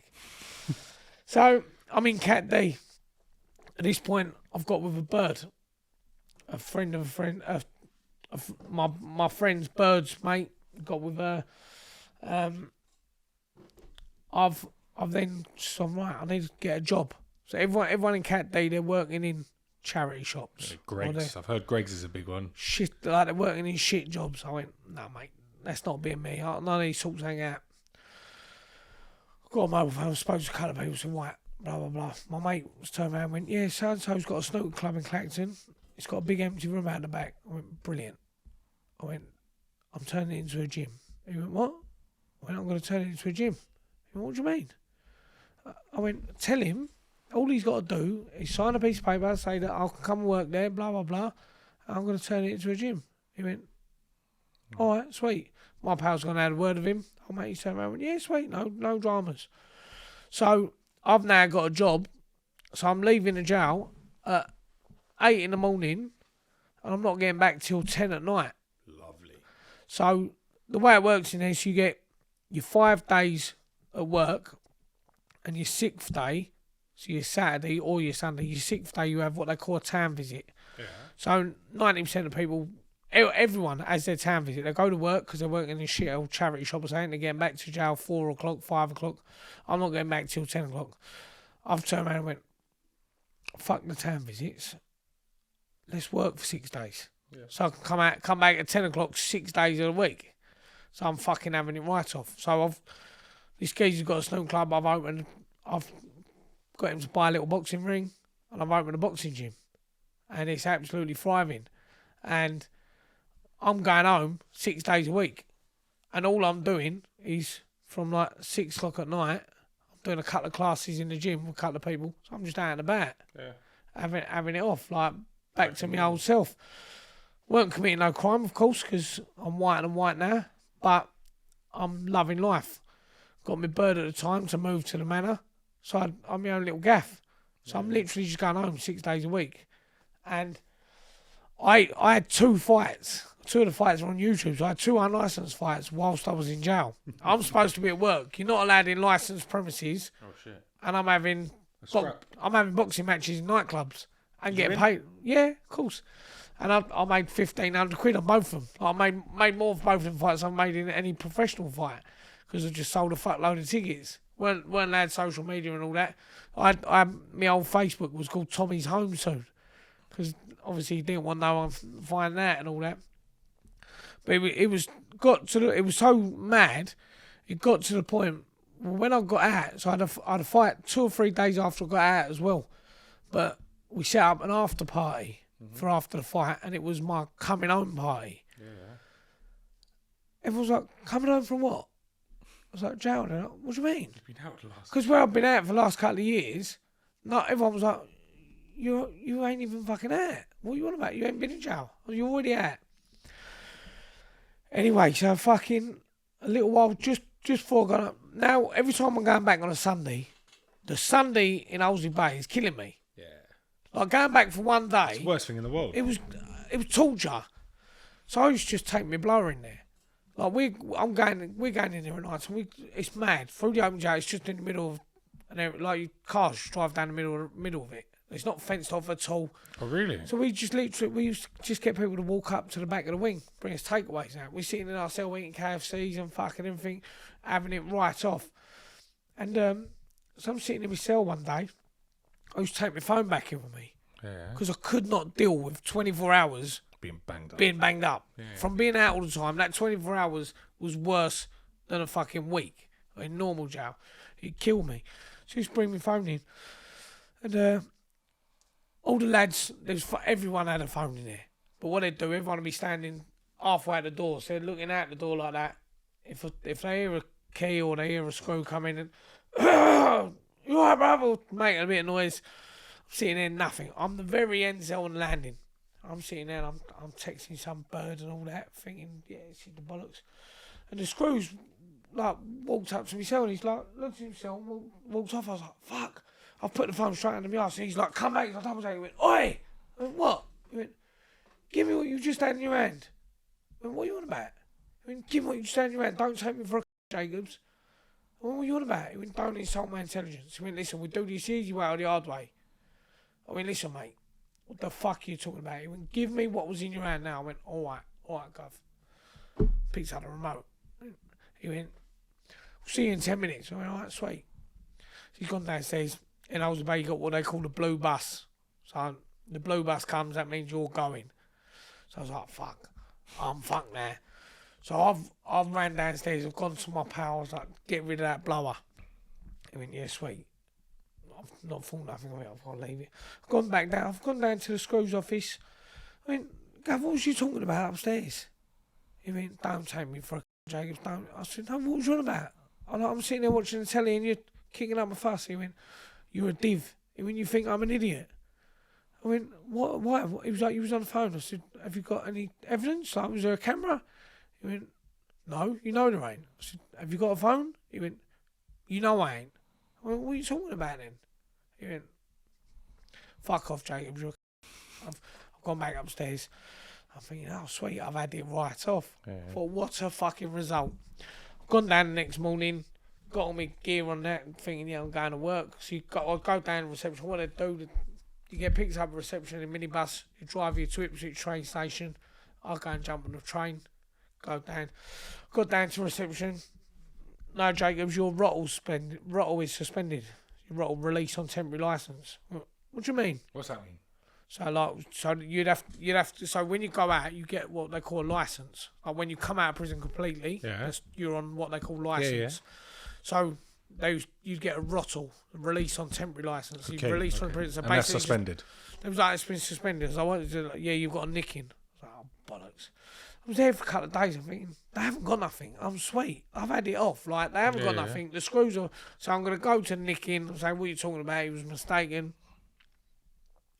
Went to nicking.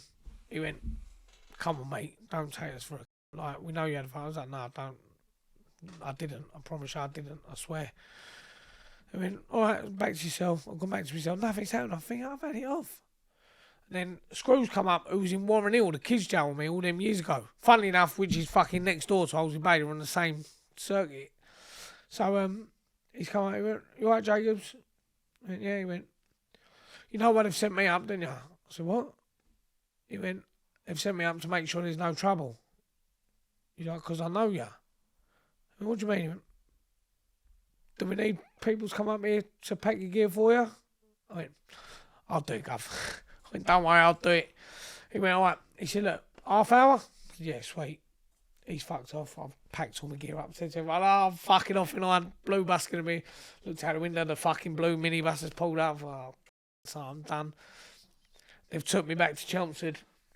Nah, I've got back to Chelmsford. I'm thinking, I'm back in my old manor.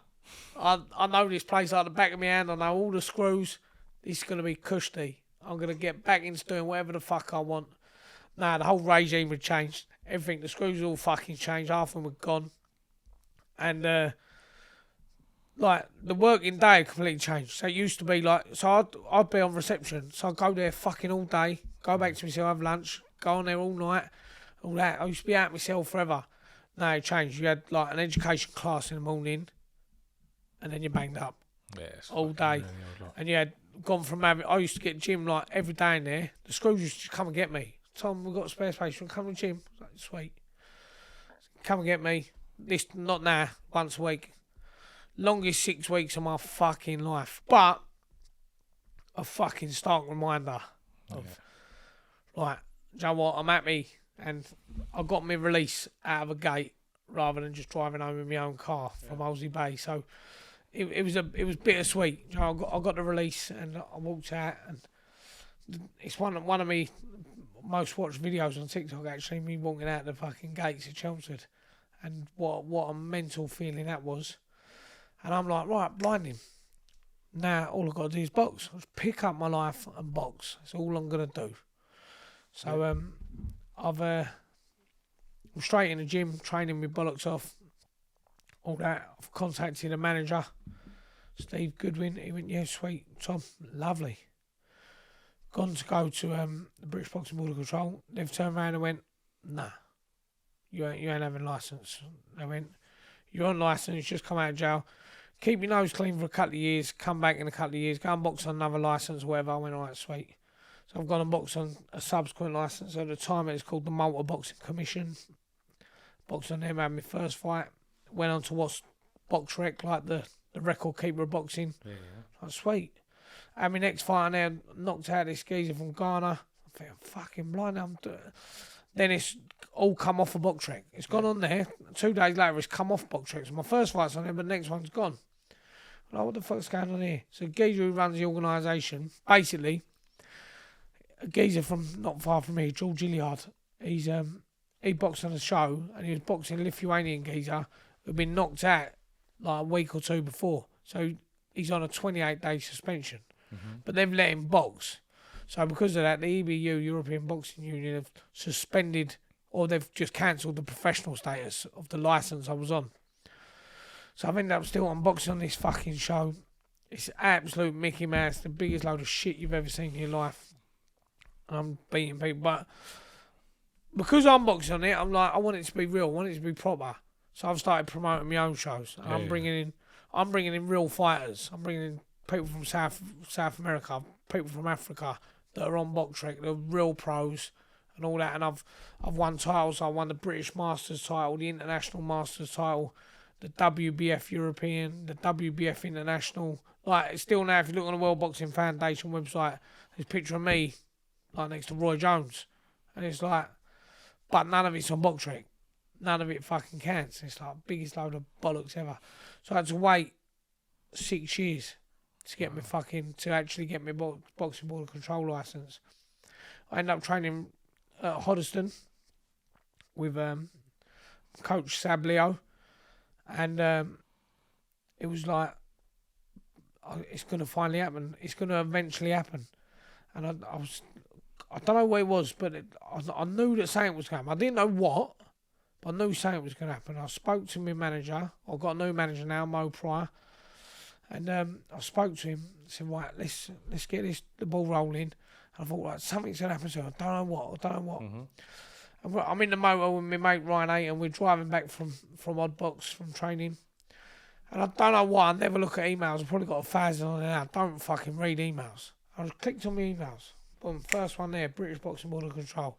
Tommy Jacobs, you're invited to come and see the Southern Area Council about your licence, blah, blah, blah. I just burst into tears. I was like, fucking hell. My mate's like, are you right, Tom? I was like, no, but I was like, bruv, you don't realise, like, this is what my life has been culminating to since I was fucking 10 years old. Yeah. So, like, finally, like, better late than never sort of thing. I was like, it's finally fucking happened. I've got it. I've actually got it. It's going to happen. Went to my board meeting, flew through, all sweet as that. Went to have my first fight. I've turned around and said, right, I don't want to fight no journeyman. So I'm too old. I don't need to do these learning fights. I don't need to pad my career. Yeah. So I only want real fights. So I don't want to do it. So I want real fights, hard fights, sink or swim. So I got matched against this African dude. He'd been in with like world level fighters. I think he'd only been stopped by someone who like went on to win a world title or something like that. So he was a very good fighter. Massive winning record. Gone to the weigh-in. Turned up. Big fucking wad of cash. Gone to promote. There we go. Over 10 grand's worth of tickets sold. There you go, Mo. He's like, fucking well done. He said, you've done more than every on the show. Brilliant. So we've all weighed in. I'm ready to go. I'm looking like I'm about to die of AIDS, because when I make weight, I'm fucking nothing left in me. Yeah. I'm a fat fuck at the moment, but I do trim down. My mate Ashley's weighed in. So my mate Ashley Sexton, we boxed each other in my third ever fight. So we boxed each other in January 1999. We then went on to be on the England team together. We won multiple national titles together. We went and boxed in Rome together in the European Championships. We've then coincidentally ended up at Hotbox together. Yeah. So I got him his first comeback fight. So he'd been out of the game for years. He's got like one of the most viewed knockouts in boxing history. He knocked out a guy called Uzi Ahmed for the English title on Sky Sports. I got him a fight out in Spain. It was his comeback fight. He'd been out, and it was like, so I flew over to Spain with him, done his corner. He won the fight. So we're now I'm built to have my debut on the same show as my best mate, who I'd boxed. We'd done everything together. So you're buzzing your tits off. Grown up, I'm thinking, this is the bollocks. He's like, right, blah, blah, blah. COVID test for everyone, blah, blah, blah. Everyone leave. What? Ashley's got COVID. I was like, you're fucking kidding me. No, you're fucking kidding me. No. No, not now. I've spoke to Mo, my manager. He went, Tom, don't worry. He said, you sold more tickets than on the show.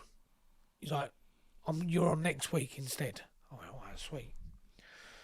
So I lost half my ticket sales. So I was like, I can't do that week. But I gained a lot of new ones because the time difference or whatever, or like the week difference. Still done a very good ticket. So I've turned up to the weigh-in, and I'm looking around thinking, every in here is white. Mm-hmm. Where's the African geezer I'm supposed to be fighting? I think, what's going on here? I've seen this geezer, Kev McCauley, very experienced journeyman. As soon as I see him, I knew. I was like, he's come over and, your debut? I went, yeah. He went, yeah, I'm fighting you. I went, fuck. He went, what? I went, I don't want to fight a journeyman, mate. It's no disrespect to you. You're the backbone of the sport. Without you, it wouldn't work. I said, but I've got no interest in fighting journeyman. My career's been put on hold forever. Since I just want to jump in the deep end. And if I fucking get beat, so be it. He went, well, don't worry about that, mate. He went, I'm just not like every other journeyman. He said, He said, my dad died not long ago, and I told my dad that I'm going to win. He went, I'm going to come to win. I went, all right, sweet. Fair play to you. He gave me a fucking hard night's work. Like, don't get me wrong. It was the biggest build-up you've ever seen in your life. I fucking, all them years gone by, so we're at the venue. All my crowd, my fans, whatever. So obviously we're from Colchester, massive Roman influence. So my fans are called Roman Army. Yeah. I've come out dressed as a fucking centurion, and got the fucking hat on, the armour. Got my little girl beside me, my little best friend, my biggest fan in the world. A couple of the amateur girls from my gym. We've bowled into the ring. Got the win. Won the fight. He gave me a good fight, but got the win. It was all good to go. It was like fucking brilliant. But literally from that night, I was just like, I don't love pro boxing. I was like, it's the biggest load of shit ever in my life. So I've had to do it because it's what I've wanted to do my whole entire life. But it's just so fake. It's like, I'm sitting there at the weigh-in and I'm speaking to everyone. Oh, mate, you're fighting so, yeah. So, you can. He's like, no, I'm not allowed to win. What? No, I'm not allowed to win. No, I'm not allowed to win. Not allowed to win. And I'm like, mate, what the fuck is wrong with this sport? Like, put my whole entire life into a sport. That's that ain't bullshit. Even fucking real. It's like fucking WWF wrestling. He says, I reckon it's about 80% fake. I can sit there and look at anyone's box rec, and I can. What about the big boys, like the heavyweights? So once we get to the elite level, the fakeness goes, but then the corruptness takes over. So what I spoke to. Did you watch the AJ fight last night? Yeah. Did you watch Nick Ball? What the? So the fight before Joe Parker. No. Nick Ball won by a mile. And he gave it to the other guy. Got a draw against a Mexican. It was for a WBC world title, which is from Mexico. So what I spoke to a guest who's going to be coming on the show. Can't say who just yet, and he's very experienced in the boxing world. Yeah. And he said to me, Mikey, he goes, it's not corrupt. It's not fake at the elite level. It's timed perfectly. Yeah. He goes, they'll sit there. He goes, and they won't make the fight when Joshua's going to win or X, Y, and Z is going to win. They'll make the fight when they know the other one's just over the hill. He's fucked. Or he's ill. They'll know when he's ill that week. Or they'll know he's got a fractured rib or something's going wrong in his career. That's when they'll make that fight. Honestly, I've got enough info in my head to probably shut down 10 of the commissions that are with the EBU. Or maybe we'll do a part 2 on that. Including the British box. Like, put it this way. I've had people, and I can show you the box rec afterwards. I've took people over to Belgium to fight. They've done what they've had to do, gone and lost. The fights are no longer on box rec. Because the boxer that was on box rec is dead. But he had a fight. He's had about 4 or 5 fights, and he's brown bread. Okay, wow. People fighting under different names. Like, it's crazy. So, girl, Sherelle Brown, box for Odd Box, where I was. I think She's undefeated. Yeah. WBC international champion. Mm-hmm. The coach said, right, let's get her on a matchroom show. We'll fight anyone at her weight. Blah, blah, blah. WBC international champion. Mm-hmm. Undefeated. Perfect. What do you reckon they said? Nope. We can't get her on the show. Why not? Not because she's too good, not because that. Because she's an ugly black lesbian. That don't sell tickets. Fuck.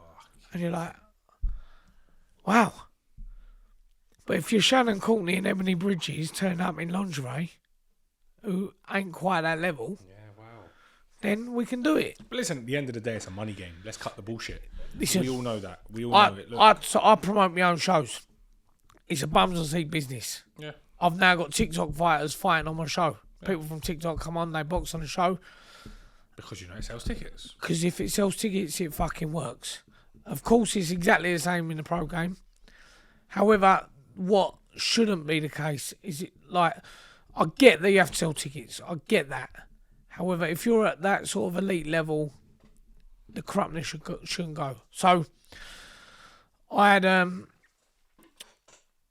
referee on my show. A couple Is of this shows about ago. corruptness? Yeah. I had a referee No, the my reason show. I'm saying is I don't want you to talk too much on corruptness because I might want you to come back for part 2. Right. Well, I tell you what.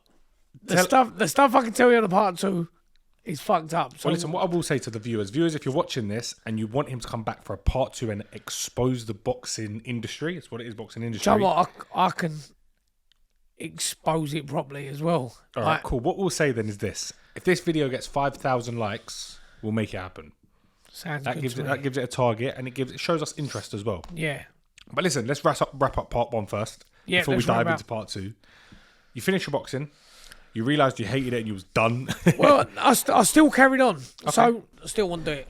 I still love it.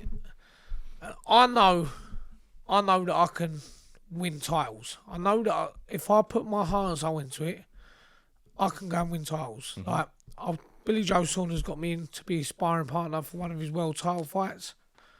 I weren't even that fit, and I'm having good spars with him. And a couple of weeks later, he's winning. He's retaining his world title. I know that when my mind's in the right place and I'm super fit, You can make it happen. I can mix it at the elite level. Do you know what I mean? I'm not saying that I'm going to go and win world titles because I'm far past my sell-by date. Very, very far past it. However, I know I could certainly win your Commonwealths, your English, things like that. Not necessarily British, but I can get to a decent level, win little something that I can give to my kids when they're older. I've got my WBF belts because they don't go on Box Trek. I might be on the website next to Roy Jones because it ain't on Box Trek. You don't give a shit. It don't matter to me. So I was like, fuck it, I'll still carry on. Had a fight planned, Lee Valley. Called off because of COVID. Alright, sweet. Another one planned, called off. I had 6 fights in back to back, Called off. cancelled. One of them was because of me. I had an injury on my knee.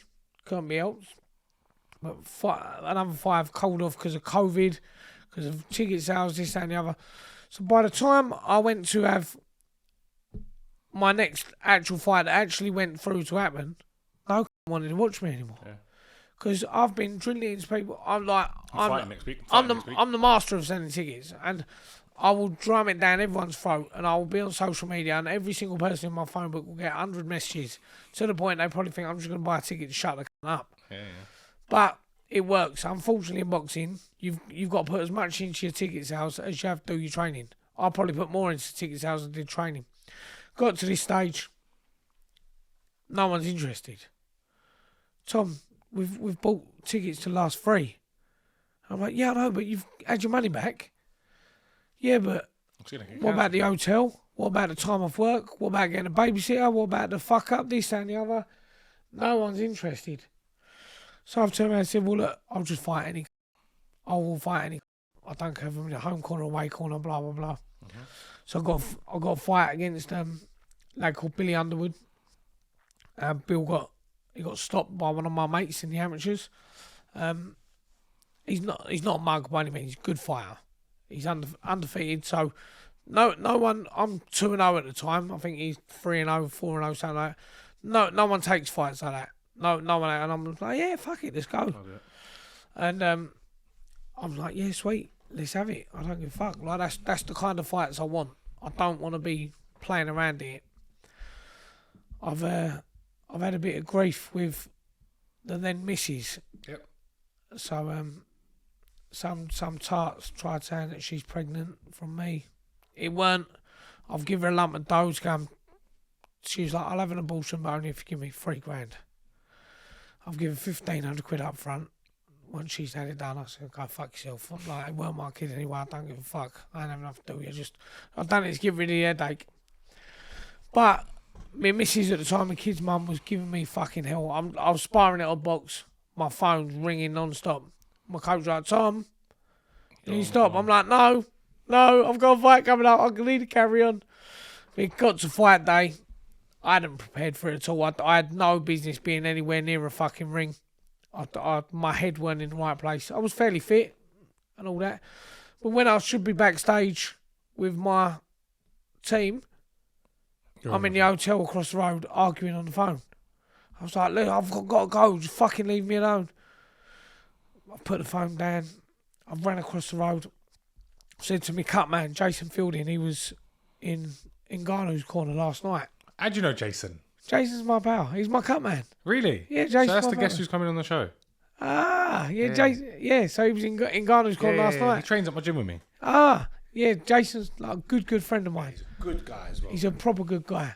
So I've got back. I said, right, Jace, wrap me hands. He went, yeah, sweet. I said, do it fucking lively. He went, Tom, we can't do it lively. I said, mate, I need to warm up. They've come through. Jacobs on in 10 minutes. He went, oh, for fuck's sake. So he's put my wraps on, double lively. We've got all that sorted. I was right, Sam, we ready? He went, yeah, sweet. Right, Jacobs now. I've like thrown about 2 shots on the pads. I'm not even warm. I'm like going in there completely cold. My head's completely thrown because of my bird out there. I'm thinking, oh, mate, what's going on here? And gone in. Boxing, all right. First round, all right. Second round, I got clipped with a shot, got caught cold, got put on my arse. And the better man won. Like, I've been in there with some big, heavy hitters. He's not necessarily a heavy hitter. But he was the better man on the night. He was the better man on the night, and fair play to him. He flopped me over. I've gone backstage. I spoke to Alfie Warren and all that. I said, listen, let's have the rematch. I want a rematch now. He's like, no. He's moving on. I was like, no, I want a rematch. He's caught me in an off day. They went, no, we've got other things. Like, they went, no, not having it. I was like, for fuck's sake. So I've then boxed. I boxed another journeyman. Didn't want to box him. We got it down. I had 3 fights in the space of a month. I was like, I ain't fucking around. Get me the fights. I said, don't give a fuck. Just get me the fights. Mm-hmm. They went, yeah, all right, sweet. So I fought this geezer, scolded him, nothing to him. Boxed another geezer, fairly local to here, Bo Reynolds. He's from the same gym as Billy Underwood. Very scrappy fight, fucking weren't nice. Watched 2 southpaws, always going to be a clash of styles. Caught him with a shot in the second round, bust his eye. Like, even says in boxing news, I caught him with a shot. He's the home fighter, so he's supposed to win. Mm-hmm. I'm the away fighter now. I'm not getting paid. I'm still the away fighter. I'm in the away corner. So if on paper I should be there to lose. And the referee, oh no, we're gonna have to call that a technical draw. I'm like, oh mate, what is going on? Like, what is fucking going on with this? I can't get no luck. So then I've promoted my own show. I said, fuck it, I'll promote my own show. Yeah. So I will put on my own boxing show. So I've put my show on at Charter Hall, where I've held a lot of my unlicensed shows, where Anthony Joshua won the ABA title. So right, let's put my own show on. Everyone's like, right, Tom, you can have a nice, easy fight for your show. So no. He was like, what do you mean? I said, I don't want an easy fight. He's like, what do you mean? I said, no. So I've got Lester Espino from Nicaragua. So his last proper loss was in the amateurs to the Cuban who beat Ben Whittaker in the Olympic final. So when we're talking about elite levels, we're talking elite, like the geezer's right up there. Everyone's like, what are you doing? You mad? I was like, no, I'm sweet. Don't worry about it. So I just need to get sorted. I'm in there, I'm sorting the shot. Everyone's like, Tom, You're fighting later. Fuck off. I don't know. I need to make sure everything runs for it. They're like, Tom, you're having a fight later. Stop it. But no, mate, I don't care. Got in there, jumped involved, matey. Boxing for the first round. Everything's going sweet. I think, all right.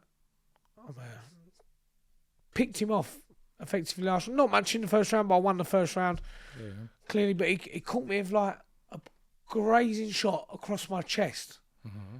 And I literally said to him, I went, you fucking little bastard. Tony Conquest was commentating, former WBO international champion. He was in my gym the other night. When I heard you say, you fucking, you bastard, I ain't getting touched by you. I swear to God, this geezer, I've never felt something so hard in my life. Like, grazed across my chest. And I thought, if that would have caught me, I'm gone. That would have broke every rib in my fucking body. I thought, I'm gone. Bell went. He chinned me after the bell. I've stumbled back to my corner. Fuck knows how I've stayed up. All I know about the break is from what I've seen on the video and from what the referee told me afterwards and from what my coach told me. I was sat on a stool. Referees come over and went, Tom, you hit with a legal blow. If you're not fit to continue, you win by disqualification. My coach went, yep, it's lovely. I went, no, I'm fine. Like, I look back on the video and my eyes are, like, I don't even recognise myself. I was like, no, I'm sweet. He was like, Tom, no, you're not. I was like, yeah, ref, I'm fine. Referee's gone away. He said, Tom, you ain't fine. You're fucked. He said, you're gone. You're knocked out. I said, no, I'm all right, mate. I'm sweet. Got up. Took us to the corner. They've gone to start the round. The referee's pulled me to the corner. He went, illegal blow. You got 5 minutes recovery time. Same as if you get a low blow.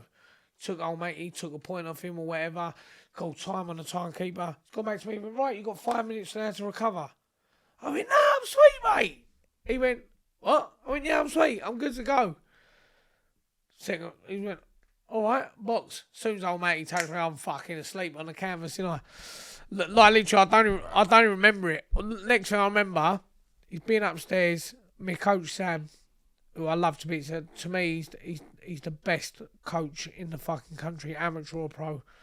He gave me a kiss on the head. He went, Tom, I love you. I went, you're a fucking idiot. He said, why are you giving me, why not just have an easy fight like every other? So I don't want to. Like, I got my little girl there crying and all that. So I've rung up my manager.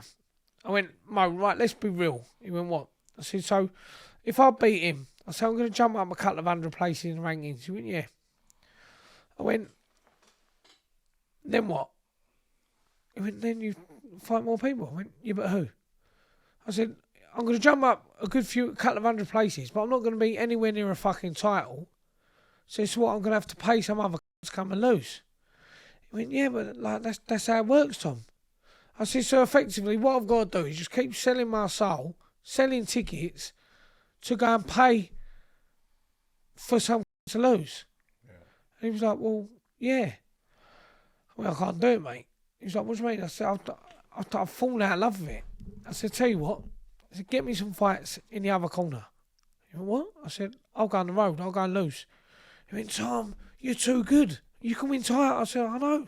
I said, but I ain't selling tickets to people for fake fights. I ain't doing it. I can't tell people who love me and want to support me, come watch me, when I know I'm going to go and win there. Like, I say it to everyone all the time. They go, oh, boxing can't be that fake. I said, all right, sweet.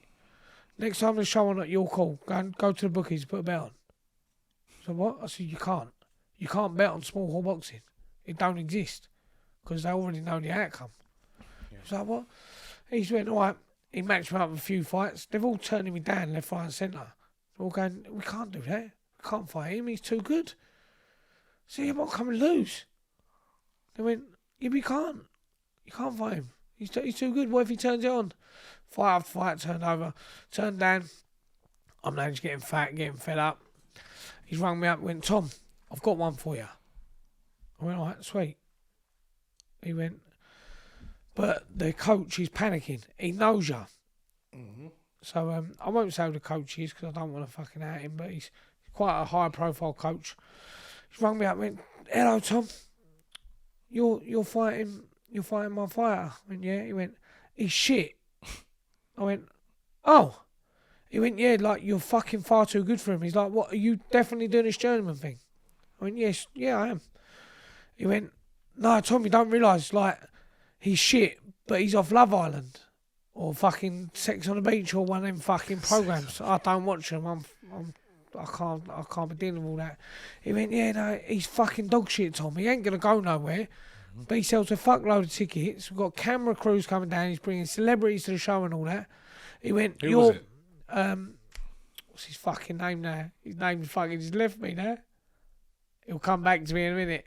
I can't even think of his fucking name. He's only from like Ipswich, so down round the road from me. And he went, yeah, he's not very good. He said, but like, He sells tickets. He sells a fuckload of tickets. He's got a massive following, celebrities and all that. I went, all right, yeah, I'm coming loose. He went, yeah, but definitely. I went, yeah, of course. He went, no, like, definitely. I said, bruv, I'm coming loose. I said, if I go there and win, the phone ain't going to ring for next week, is it? I said, I've been in this fucking game forever. I said, I want to at least earn a bit of money out of it. I said, if I've fallen out of love with it, the least I can do is try and get a bit of money out of it. He went, all right, sweet. He went, look, when I see you at the weigh-in, if we give you a little handshake, little backhander, like, I want you to go over. I went, I don't know about that, mate. I said, look, I'm going to lose. He went, no, I can't go over. I went, all right. I said, sweet, I will. Nah, I didn't even train for this geezer. Well, you don't need to. You're losing. He's fucking awful as well. He's awful. Like, he trained at the same amateur club as my pal. My pal was like, I've sparred him, and he's fucking useless. I went, all right, sweet. And, like, he's that good, I can't remember his fucking name. It was my last fight. I can remember I boxed in 1998, but I can't remember him. And he's turned around and went, I've turned up. I'm looking at the scales and that, building up to the fight. I'm like, fucking hell, like, I ain't got time to lose the weight. It's like, what am I going to do? Yeah. So I'd done a 1.5 stone in the sauna the day before. Done 9 kilos in the sauna. So like, I hadn't eaten nothing for a good few days anyway. I'm having Epsom salt baths. I'm covering myself in sweet sweat, which is fucking disgusting. I'm sitting in the sauna. I was there all fucking day till I got to the weight. So they was like, we want it to be at like 76 kilos. I got down to like 78. I was like, I ain't doing no more. I was like, I'm going there to lose anyway. I'm not killing myself in the process to go and lose. So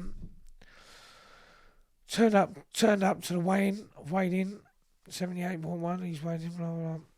I'm going there. I'm literally just covering up the whole time, just letting him throw a punch. I think, fucking this geezer's fucking awful. He's clocked me in the second round, and where I literally had nothing left, I've literally stumbled, gone over. It's fine. I've gone to get up. Referee's like, no, stop the fight. I was like, Okay. I'm alright. He's like, no. I was like, alright. So there's all TV cameras and there's all fucking slags off of fucking reality TV in the audience. Oh yeah, fucking brilliant. I was like, oh fucking hell. And I've got out of the ring, and I must have had 30 different people you all called. I don't even know. Tom, what was that? I went, what? He was like, you threw that fight. I said, no, I look, and I genuinely got caught and went over, but I had nothing left. I was like, there's no way in the world that geezer could beat you. It's not possible. Yeah. I was like, Well, he did. he did, mate, he did. And I was just like, Joe, what? I'm not going to do it in this country anymore. I said, like, it's too embarrassing. I can't fucking do it. I thought, right, I'll go and do the journeyman thing, and I'll just earn some money. Yeah, little side hustle. As far as I'm concerned, that's the most honest part of boxing, the journeyman. They go there week in, week out to lose pretty much on purpose to feed their families. So I thought, Joe, what? I'll do it, but as soon as I got out of the ring, Tom, what's going on? You're much better now. What happened? You're well fat. What's that? Why are you getting in the ring like that? I was like, fucking embarrassed.